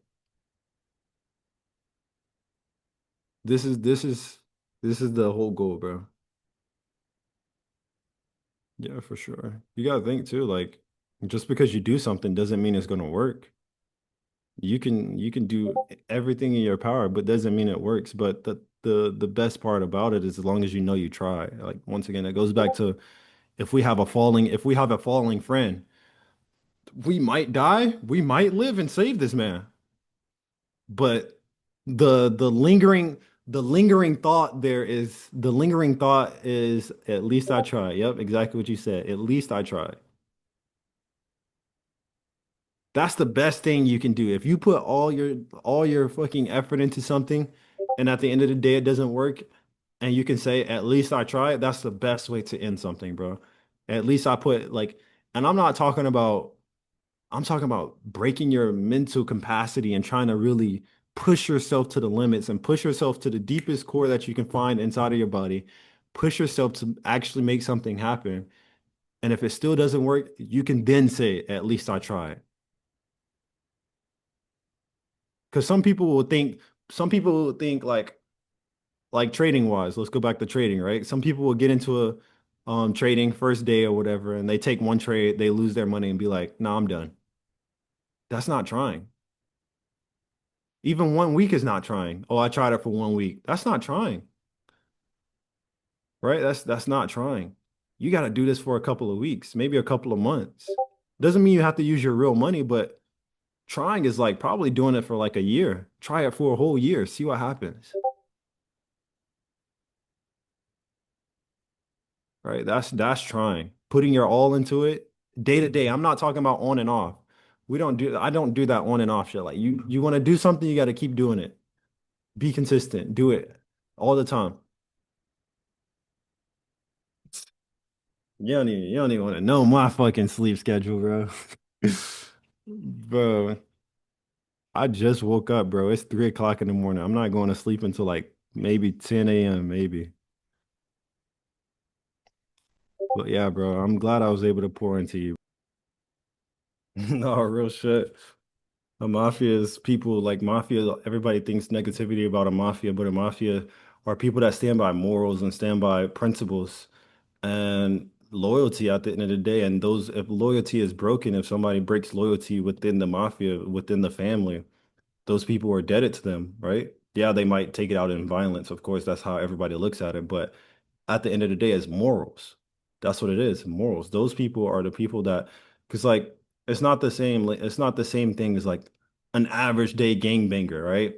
An average day gangbanger, everybody's slamming each other out. Everybody's doing. Those people are not family for real, right? But the people that are in mafias and cartels, most of those people are family and they stick by each other, right? They stick by each other and they have morals. They like, okay, we do this together. We do this together. We work on each other. We help each other out.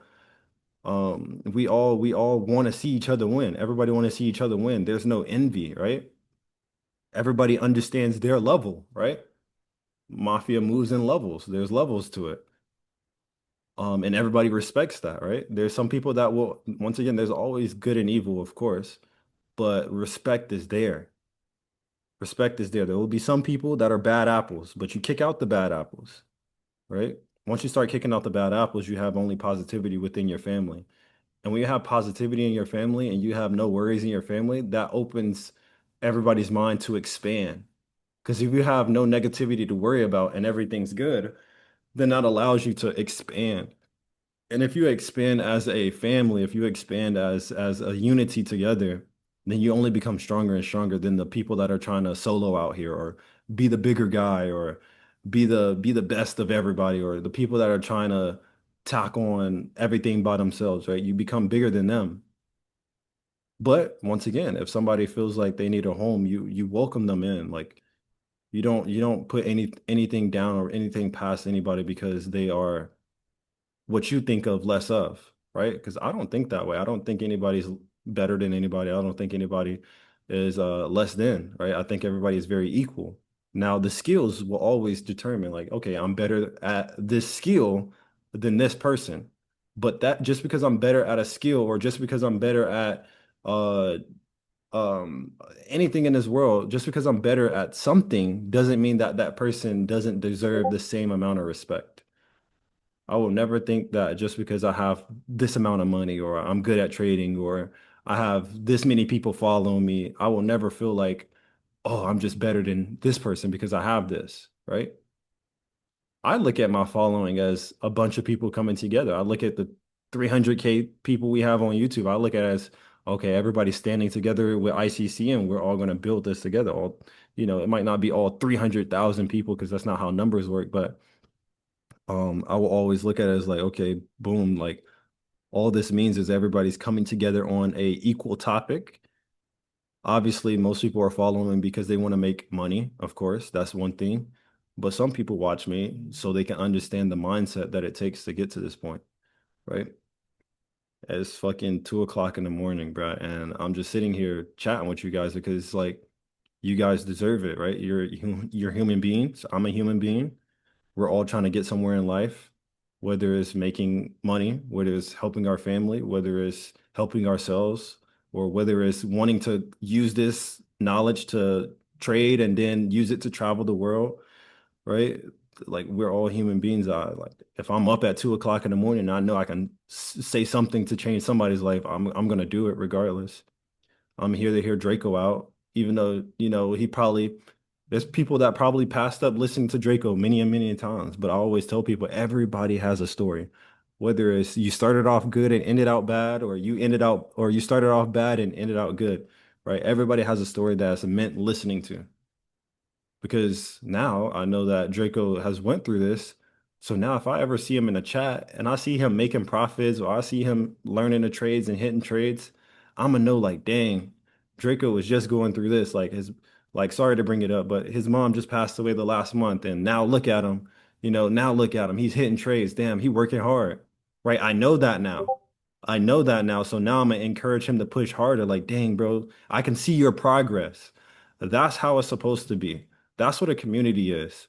We're not in here to attack each other and be like, oh, bro, like, oh, I make more money than you. You need to get up on my level. Or, oh, I know more than you. You need to get up on my level. It's not about that. It's about coming in here, learning from each other, even if it's like, even sometimes, there's some dumb questions sometimes, or somebody might not understand something.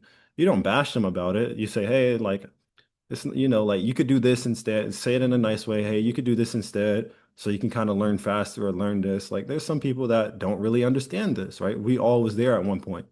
And you got to remember, everybody's learning curve is very, very much different. Some people are very proactive. Some people get into trading and they start looking up everything. There's some people that get into trading, but they don't want to mess up, so they try to wait for a correct answer, right? But you guide those people, you help those people. Those are the people that you help. That's the community. And that's what we're here to build. Once again, we're here to make money, of course, but at the same time, if we build as a community, we can then help ourselves make money, but also help others make money, which should fulfill a happiness inside of you. Like, hey, you saved somebody's life today. Whether it was you taught them how to make $10 or $20, you helped somebody in some way, somehow. Some way, somehow. And that's what I want everybody that screams ICC Mafia. I want everybody to be on that same accord whenever they're saying that. Because at the end of the day, we're all here to build each other up as human beings. We're not better than anybody. I'm always here to listen out. Like I might not be able to answer all the fucking DMs, but if I, like Draco just started talking, right? He literally just started talking in the VC. He asked me a question. I said, "Hey, what's good?" He asked me a solid question. I answered his question. It led into a whole topic, a whole conversation, right? So, like he just came out of nowhere. Like I never knew him before until now. And that's how it should be. We don't know each other in the Discord, but get to know each other. People have stories, bro. People have lives. These are real human beings. Like Romel said, these are real human beings. So at the end of the day, like you're no better than anybody. And feel free to speak up, bro. People cannot help you if you don't speak up and speak out. Right? I want it to be a very welcome community. If anybody is negative, let me know, let the mods know and stuff like that. We take care of it. Because there's always going to be bad apples. There's what, 641 people in this call right now? Maybe 20 people in here don't even want to see y'all win, right? There's probably 20 people in here that hate me. They just want me to say something so they can hate more, right? You never know. You never know who's around you, but you speak up, speak out, right? You never know.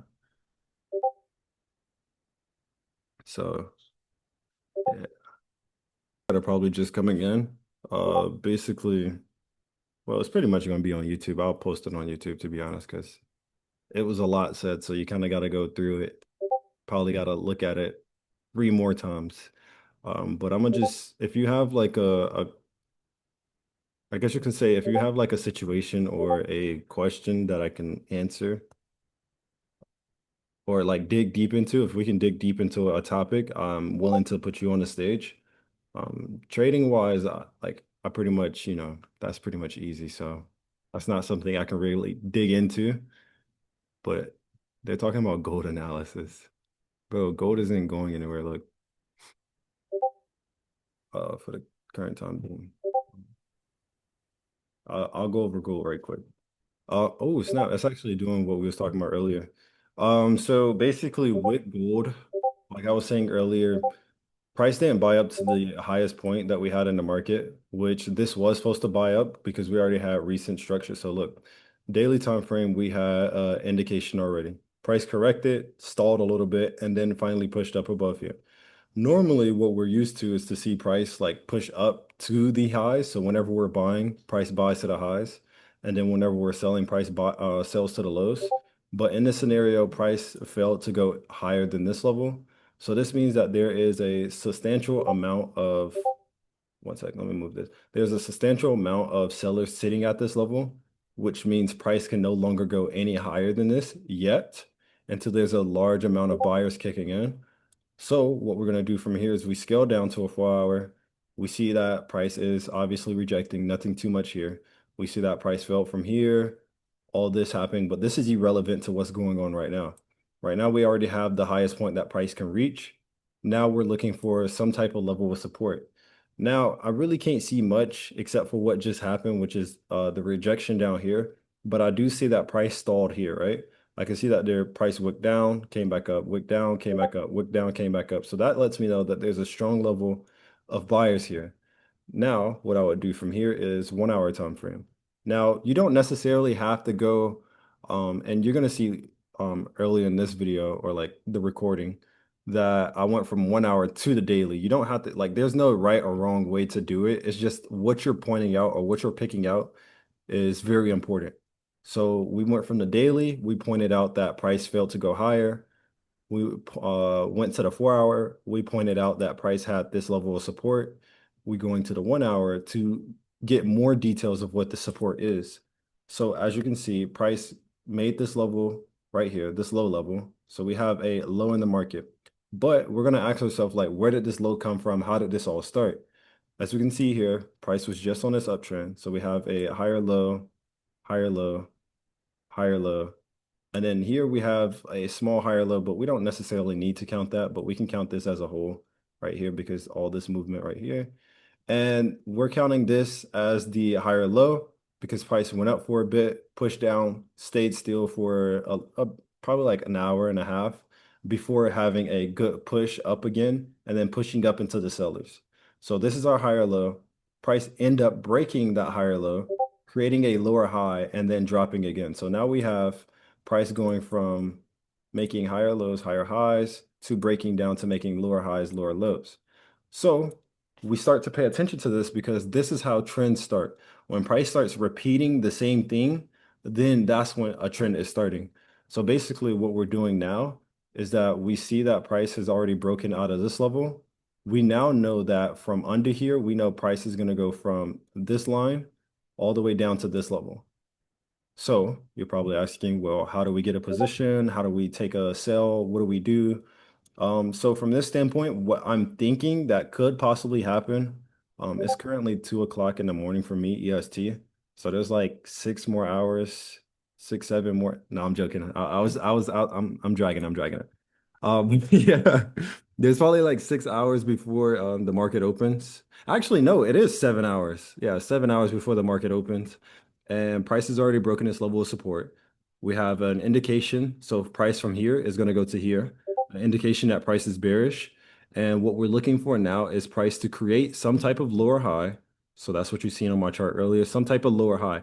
The reason why, oops, the reason why we need a lower high to confirm is to make sure that this isn't price doing this. So we see this on the 1 hour time frame, but on the 4 hour time frame, price could do this, right? Let's move this out the way. So since price was on that uptrend, this doesn't necessarily mean that that uptrend could be over because what, matter of fact, I think it was on a, yeah, it was on a daily. What price could do here in this moment, just because it didn't go up this time, it could pull back just to push up even more, right? It could pull back just to push up even more. But what would stop that is price, once again, consistently building those lower highs. So if price pulls up, makes a lower high, this can confirm that price is still bearish. And when it's still bearish, we're only going to target low. So we're going to target this level. But if price breaks this level, once it comes down again, and I'm pretty big on body closes, but once price pushes down under this level, then we can look to see price go more. And then we could target the next low. So then we'll go this low, target this level. And then from this level, we'll end up targeting all the way down here, which was the last level that price had that had very strong pushes of buyers. So once again, as sellers, we're taking it to buyers. And then as buyers, we're taking it to sellers. So this is a buying level. This is a buying level. Down here is a huge buying level. Pretty sure that's that daily time frame. Yeah. This is a buying level. And that's where we're taking it to if price was to sell. Now, with all this in your head, this doesn't mean the bias it sells, right? This doesn't mean just strictly think that. But now you have an idea of what you're looking for. So that way, if price starts to make it, you're not fumbling to see what price is trying to do or what price is going to do. You kind of already have an idea of what you're looking for. It's not going to look exactly like this, but you know what you're looking for. You're looking for a lower high, some type of rejection to the upside, and then another break of a swing low. If price was to buy, what you would see was price would build up. Instead of making that lower high, it will probably reject this level because there's buyers here. So it will probably reject back above this level and then try to head up. And then you would have a higher low, which confirms that price is bullish. Now, what can also confirm price is bullish is a breakage above here. Most likely, if price makes a higher low below this level, doesn't necessarily mean price is going to be bullish because it could come to this level and stop moving and then try to head back down, which will most likely be because of that higher time frame. So the 4 hour could possibly pull down, make this low, pull up, make a lower high for the 4 hour, and then go back down. So it's a lot of possibilities. So at this point, you really just got to sit on your hands and see what the market is going to do consistently. Because this could be a setup here. It can push up to here and sell off, or it can push up to here, break out, buy up, right? Or it could stall for a bit, stall maybe here, and then probably push up later or push down. So you really just gotta wait and see what market structure is gonna do. But you only do that in the next 7 hours. So when New York session starts. So New York session, if you have a problem with pulling that up, move out the way. If you have a problem pulling that up, go to indicators, pivot points high and low. Click that. Oh no, I'm tweak. That's how you see I'm tweak. That's how you see swing highs though. If you need help with swing highs and swing lows, you can use this on the higher time frame. So 1 hour, 4 hour. I'm tweaking. Use sessions. Sessions, turn this on, click this, and you don't need it if you already know the time, but if you want, you can use this. Uh, I just kind of like mine's dark. I don't know, it's personal preference. But as you can see here, every time price is in the blue, this is New York session. So New York sessions are pretty good. There's some out of session movements that will happen. This happened after, this is that Sunday open, so when price bought up. But as you can see,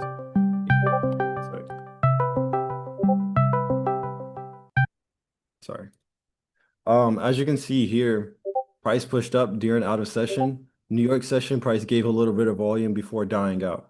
Out of session, there's no volume. Price pushed up a little bit more, giving some volume before it died out. Really, previously on this small uptrend, price has been dying out throughout the day.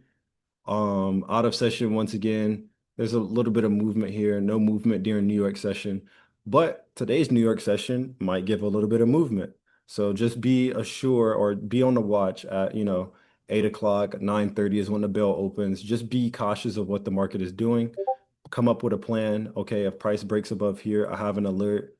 If price touches back here, I have an alert. If price breaks this low, I will have alert. And that's it, right? So if price hits this alert, you look to see if it's going to make the lower high.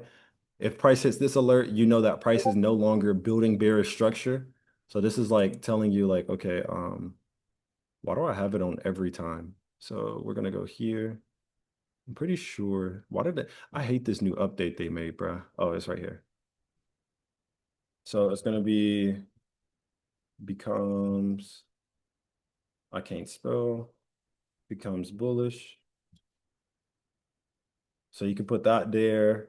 It could be here. You could put this, and you could have it looking for entry NY session only, right? Boom, you could put that.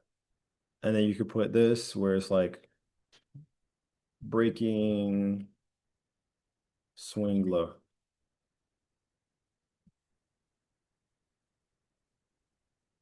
You would think after all the fucking PC games I play, I would have better typing skills. Um, yeah. But yeah, and then you set these alerts and then you just walk away. And that's it. You don't have to look at the chart anymore. You did all your analysis for the day, and that's it. And it took like what, 10 minutes, 15 minutes, maybe less. I could do it faster, but I'm trying to explain it to you guys. But yeah, it takes like 5 minutes. You be on the charts for 5 minutes. You mark up everything out. You game plan. So what I'll be looking for in the morning is some type of lower high. If price makes a lower high, I'll sell it once it goes back under here. Let's say a price rejects here and starts building back down and breaks here. I could possibly take that position because I already have lower high, lower high, lower high. Price would probably already make a lower high and it's breaking a swing low. So that still counts as price being bearish. So I could sell based off that, keep my stop loss above the lower high and sell price. We could look for this level. But like I said, if it's an uptrend or if it's on a higher time frame, it could push more, and then we could look for this level. So you could do that, or price might just magically buy up during London session crazy and breaks this high, and then you could be bullish up to this level and then work up your way to this level. So there's so many possibilities. You take a step away, wait for the actual New York volume to kick in, because that's when you're really gonna know. And then yeah, play it like that. And then you just hop off the charts. You don't have to look at the charts anymore. It's over with. Um, Trading is not all about like how long you're on the charts for. So yeah. Boom. Just like that. Like I said, I can do it way like, bro, it would have took me like 2 minutes to put all that together in my head, but I'm trying to explain it as much as possible for you, but it's no need to be on the charts for 30 hours. Like it's no need to do this all day. Like there's no point in doing this right here because some of you guys would probably do this, right? Some of you guys will get on the chart, you go here, like you'll go here, look at the 1 hour. Okay, I see something. You'll start marking stuff. You'll probably, most of y'all probably like mark the low, like down here. You're probably waiting for a break of indication here or something like that. Some of you probably did it like that. Or some of you guys probably looked at like over here or something and you think that price is already on the, like whatever it is. But I use this. The only reason I use this is because after this break, this is the lowest point before I seen a huge shift in the market, a huge shift in the market. It doesn't have to be crazy huge like this, but just a simple shift in the market. It pushed up. Price obviously pushed back down from here, so I know buyers are here. I mean, sellers are here, and I know buyers are here. I see that price broke out from this level. It went down to this level. So I have this as my low. I have this as the level that it broke out of. The reason why I have that is once again, I can visually see that price is pushing up every time price comes to this level, it pushes up. Once again, I look at closed candles. So here, I see that the candles keep closing above this previous level, so I know buyers are here. Now I can see that the candles are closing under this level, so I know sellers are pushing price, but they're only pushing price to this level. So I know that if price is going to be more bearish, it needs to make a lower high because that lower high is just price grabbing liquidity, grabbing more money, and then selling back off again with the money that it gained, right? And that's what I'm looking for. Vice versa. If I want to see price bullish, it needs to break above highs. It can go bullish here all at once. It can become bullish all here at once, but I still won't take the trade until price breaks that swing high. Because that swing high is confirming me that price has no more sellers until here, right? There's no more sellers until here. Technically, you say here, but here, right? So that's the whole goal of it is like, where can I find where sellers are going to be in control to a certain point? So from here, here, and yeah, it just takes like not that long to do that. But most of y'all are probably like 15-minute looking here. You're probably marking this up, marking something like this up, or marking these lows and trying to care about these lows. But it's all on the higher time frame. Like you don't need to do this. Like there's an effective way to probably do something like this, but you still need the higher time frame to do all this, right? And I don't need to go to you don't see me go to the 5 minute and try to look for something. You don't see me go to the 15. I went to the 30 just for a little bit of clarification. But it's pretty much the same as that 1 hour. So we still have this level here. Price gave us an indication under here, correction back up to here, seeing if price is gonna. And the reason why also as well to debunk this, people think it's like a break and retest. This would be, so let's just put it in this example. Let's like move this down so it kind of looks like a break and retest, right? Let's say if this was the break and this is the retest, right? There's no true confirmation that this retest is just going to sell back down. It's a possibility, of course, but what happens if price sells off? comes back, retests this level, builds here, builds a lower, I'm at higher low, and then continues to go higher. There's no confirmation of that it's not going to do that. What you need to see is, or what you want is basically price build here, come here, give you some type of lower high, another lower high, if anything. If it comes here, you need like another lower high. Because, all right, hold on one sec. I'm gonna make sure I explain this perfectly. So let me move this out the way. I'm gonna get closer to the mic, bro. So there's a break. Once it breaks, this is the indication that price is bearish. So from the start of this point to the end of this point is the indication. The correction starts once you start to see that the momentum is stopping and you can see that price is pushing back up. That's the start of the correction. Now, there's two types of ways. This is the last lower high that we had, right? I'm gonna go ahead and get out of this. This is the last lower high that we had. So everything here is just pure selling action, pure selling pressure. So the market is most likely going to try to gain more money because it used all the volume that it had. So it's going to gain more money. The chances of it retesting are possible, but the chances of it pushing for more money, because what this causes is, remember, there's buyers here. There's buyers above this level. So when price is pushing back, it's not just thinking of like, it's not thinking of retest, or like, oh, liquidity in a sense. In a sense it is, but buyers are here. So once price comes above this level, a buyer is going to be like, oh, snap, it's back above our level. We have a chance, right? So then what this causes is a lot of orders that are going to be buys. People are going to think that price is buying. And then the market is just really setting itself up to then set up this lower high and then go back down. And then the moment that it goes down from under here, sellers are like, bet, we've already done this play. We've done this already. So we know we can go from here to here. And that's why you see price do that back down to here. So it's not necessarily a retest because price can push either higher. It can even push lower, right? It doesn't have to go as high as that. It could even push right here, come back up to here, push down. That's what you call as a retest. You call it a retest. But the reason you're going to know when price is done with the correction is you will go to the 5 hour. I'm at 5 hour. I'm dead. 5 minute or 15 minute. 15 minutes always calm for me. I think it works very well with me.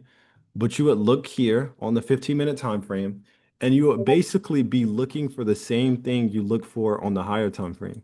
You're looking for price to push up.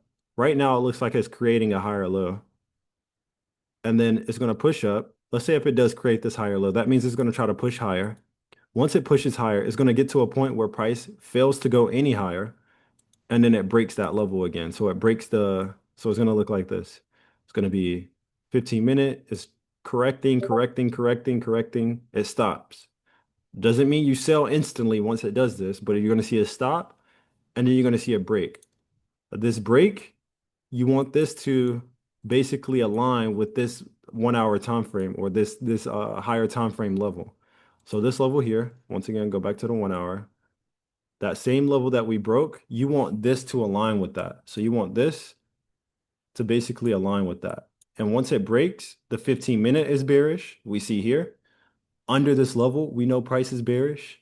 The 4 hour has already shown us that it didn't go any higher, right? It's already created on the 4 hour time frame. You're going to see a candle that basically looks like a lower high, and all the time frames are going to align. That's your goal, to make everything align together. The 15-minute needs to align, the 1 hour needs to align, the 4 hour needs to align. There's different variations. It doesn't always have to be this way. Sometimes you can have the 15-minute and the 1 hour just only align. Sometimes you can have the 4 hour and the 1 hour align. You still kind of need, matter of fact, let me not say it like that. The 15-minute needs to align. Before you enter the trade, the 15 needs to align. Let's just say it like that. The 15-minute time frame needs to align with the 4 hour and the 1 hour time frame. So if you see bearish on the 4 hour, if you see bearish on the 1 hour, before you place the trade, the 15-minute has to be bearish. If you can't see much, now there will be some times where the 15-minute is just like one big candle. If you can't see much, drop down to the 5-minute, but don't lose what's going on. Focus on like what's going on. So then on the 5 hour or 15-minute or blah, blah, blah, blah. Hey, bro, it's 2 o'clock in the morning. Don't be easy on me. But you would look at the 5 minute and you would just dissect the 5 minute. Okay, we have a high here. It made a low. Boom. Once it makes that low, we see a lower high. That's bearish, right? Breaking here, that's another bearish. And then you're able to take the trade because the 5 minute is aligning. The 15 minute is breaking down, and then everything else would align. But that's just an example. I hope it does it. Well, I don't hope, but let's see if it does something like this in the morning. So that way we can come back to this and I can show you like, okay, this is how everything played out. But yeah, that is the gold analysis. I know I took kind of a long time, but I wanted to explain it as much as possible to you guys. Uh yeah. Um yeah, I'm gonna hop off the charts there. I don't like being on the charts for a very long time. It makes me what's the word for it? It just, yeah, I just don't like being on the charts for a long time.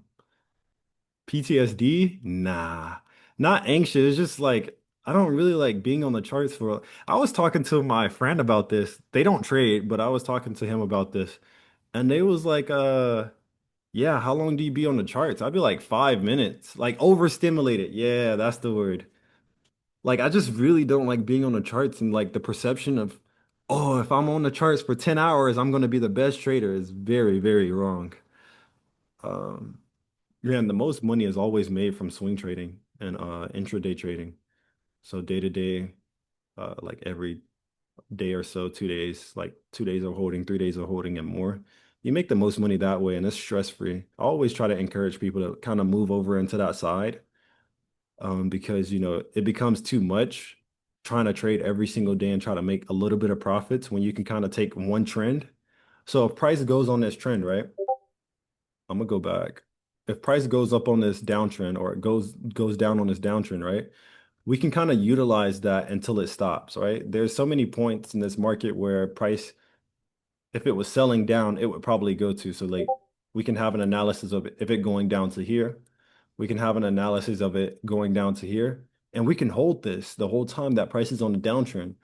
Because essentially what I'm trying to teach you is that price is selling to buyers. So it's selling to wherever the buyers are going. And price is always going to buy what the sellers are going to be at, or vice versa, right? So with this being said, we know that, hey, we can hold our trade to here. We can hold our trade to here. So why would I keep getting in and out, getting in and out, in and out when I can get into one trade stress-free?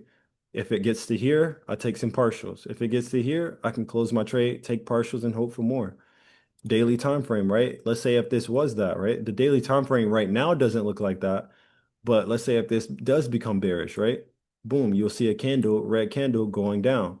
That means that this is a lower high. So this is the highest point. This is a lower high. So then with I don't know how y'all don't understand this. So if we study, once again, go back and watch the trend video, right?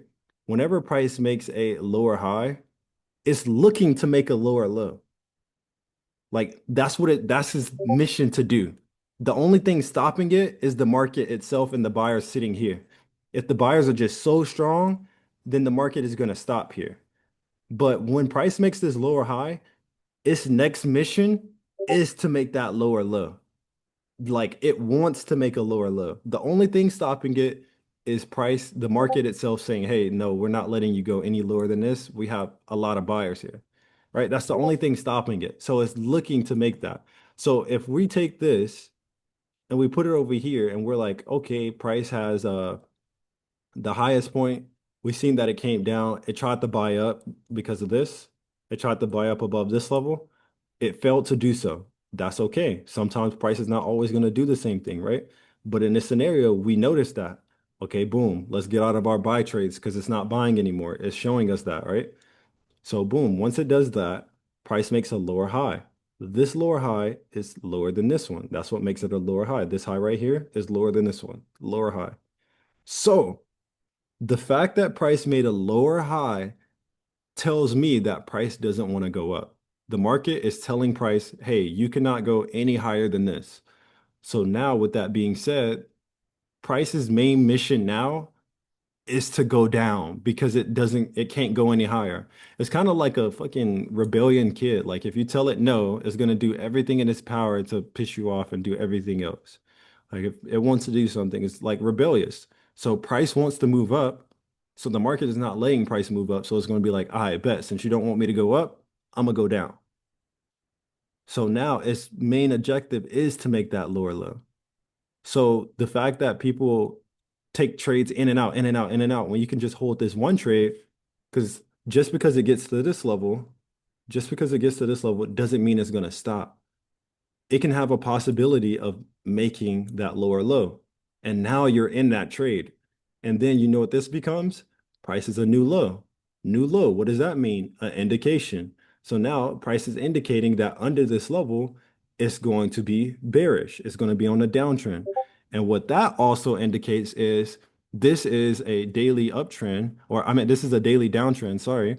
So these levels are way stronger. So the chances of price buying all the way back up to here are very unlikely without some type of higher low being made and a buildup, right? It needs a buildup. So what this then causes is you can now hold this position that you have right here, right? You have a position way up here. Actually, I think it's here.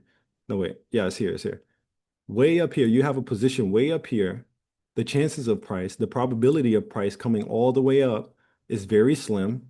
It will probably come up to here, maybe a little bit, maybe, but the chances are very slim. It'll make another lower high and push back down again, and you're still in this trade. And it's going to keep trying to push down until it gets to a level of buyers. And that's basically swing trading. Nothing complex about it. You're just trusting price to do what structure normally does. If you go back and look at the charts, right? Look at this. Price always maintains structure until it's time to change the trend, right? We have this lower high, I mean, higher low. So higher low right here, pushed off of this higher low and pushed all the way up, created a higher low, boom. Once it created that higher low, we then tried to push up off of this, failed to go higher. This is a sign that price could be getting bearish, which is why we go investigate. We investigate, we look on different time frames to try to, find that, right? We find the clues. This is a clue. Doesn't mean price is bearish yet, but it's a clue. Once we do that, we see that, okay, boom, price didn't go any higher. Let me check the 4 hour. Okay, price looks a little bearish on 4 hour.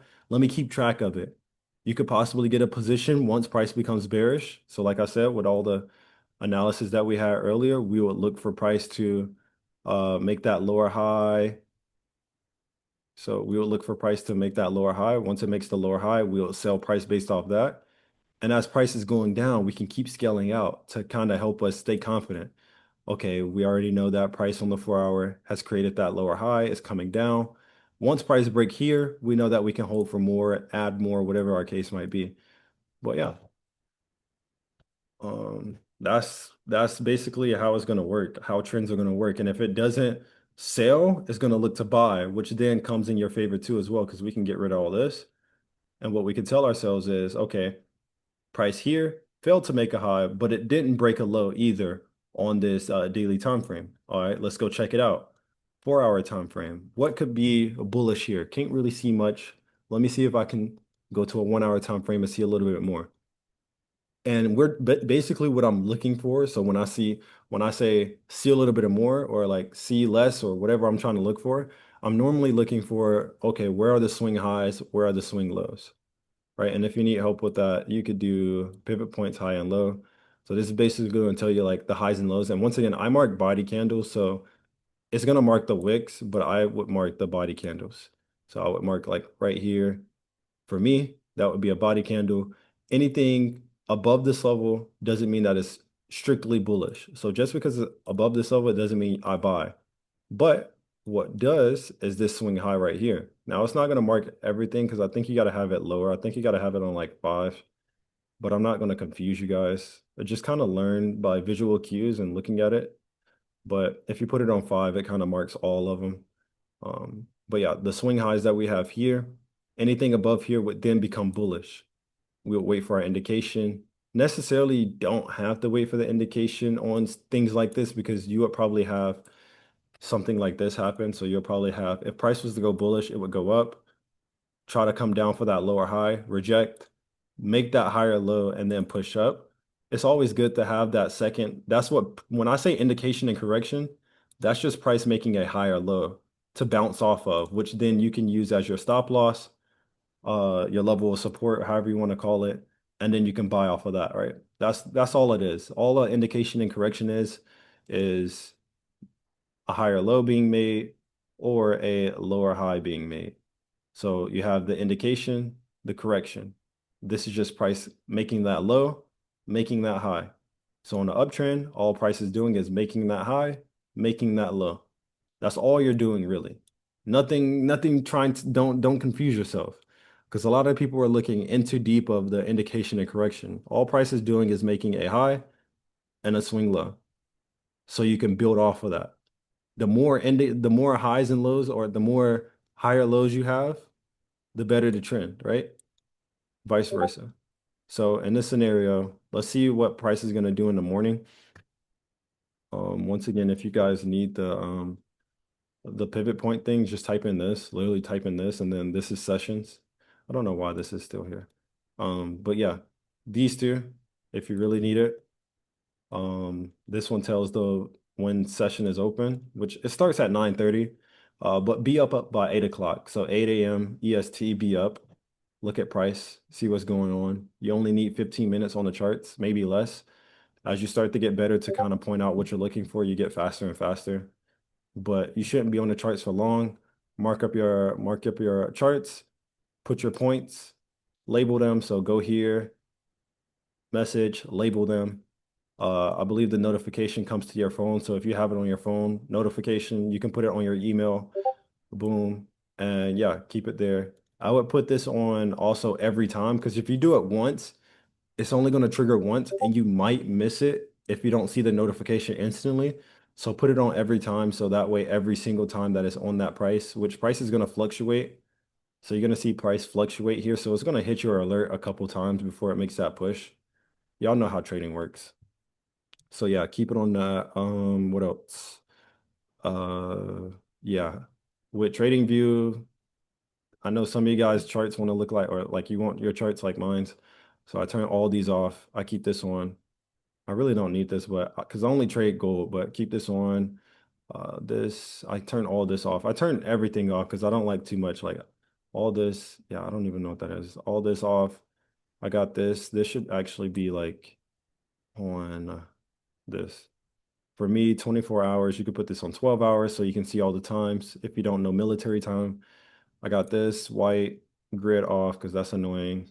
Crosshair. You don't even need this, but I do it so you can see where I'm pointing at. Replay mode, I don't use that. This 12 because I don't like the big ass numbers. Boom, boom, boom. Trading, turn all this off. You don't need this unless you trade on TradingView with your brokerage, but you can keep these on so you can see, but it doesn't really matter because the alert's going to hit regardless. Only active alerts, so definitely keep this on. As you can see, I set a lot of alerts in my life. Alerts, alerts, alerts, alerts, alerts, alerts, alerts, alerts.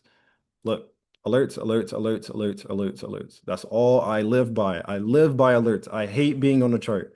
Live by alerts. I cannot look, literally look at this.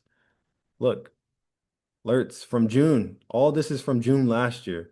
Alerts, alerts, alerts. Literally every single trade I take is based off an alert. I don't like being on the charts. Literally, look at this. I'm showing you it. So yeah, alerts. Always, always alerts. Nothing else. I'm always getting on my chart only if my alert hits. So yeah, boom, turn this back on because I hate seeing all these. Boom, that, and you don't really need this. If you care about news, you can turn this on. But I trade based off New York volume, so yeah. And yeah, I'm currently looking for price to go bearish. Price is building that, but let's see what happens in the morning. I'm not gonna jump the gun. And yeah, I'll see you guys in the morning. I'm gonna get off because it's 3 o'clock in the morning. I need to get some sleep. So yeah, I hope this was to help you guys. I'll post it in a bit, but yeah, I hope it was to help you guys. But alerts, alerts, alerts, alerts, alerts. You do not need to be on the charts, burning your eyes out, fucking 3+ hours a day, bro. Alerts, alerts, alerts, alerts, alerts, alerts. I just showed you guys that I put alerts on every single trade, everything. Get off the charts, clear your head, because the more you're on the charts, the more you start overthinking. You start seeing things that's not even there. You start marking up random things. Look at your higher time frame, focus on the higher time frame, swing highs, swing lows. I just showed you the indicator that you can use to help you with that. And then yeah, from there you should be straight, bro. Like indication and a correction are only making a higher low or a lower high. Once price makes that higher low or lower high, you can pretty much enter based off that. But yeah, see you guys. I don't know. I want to do these often, but like I said, I be trying to live life and then work at the same time, and I just do whatever I can. So whenever I can, just be on alert whenever I post it. Uh, in Discord, keep your Discord notifications on for the things, but I don't know if I'm gonna do them often, but I'll try. I can't hold it to you, but yeah, I recorded it. See you guys. Good night, and talk to you guys soon. And remember, like we're here to help each other. So if somebody struggles with something, help them if you know it. And yeah, feel free to become a community, get to learn each other's stories, learn where everybody's coming from and what they have to go through to, get to where they're at and help them out end of the day. But yeah, see you guys.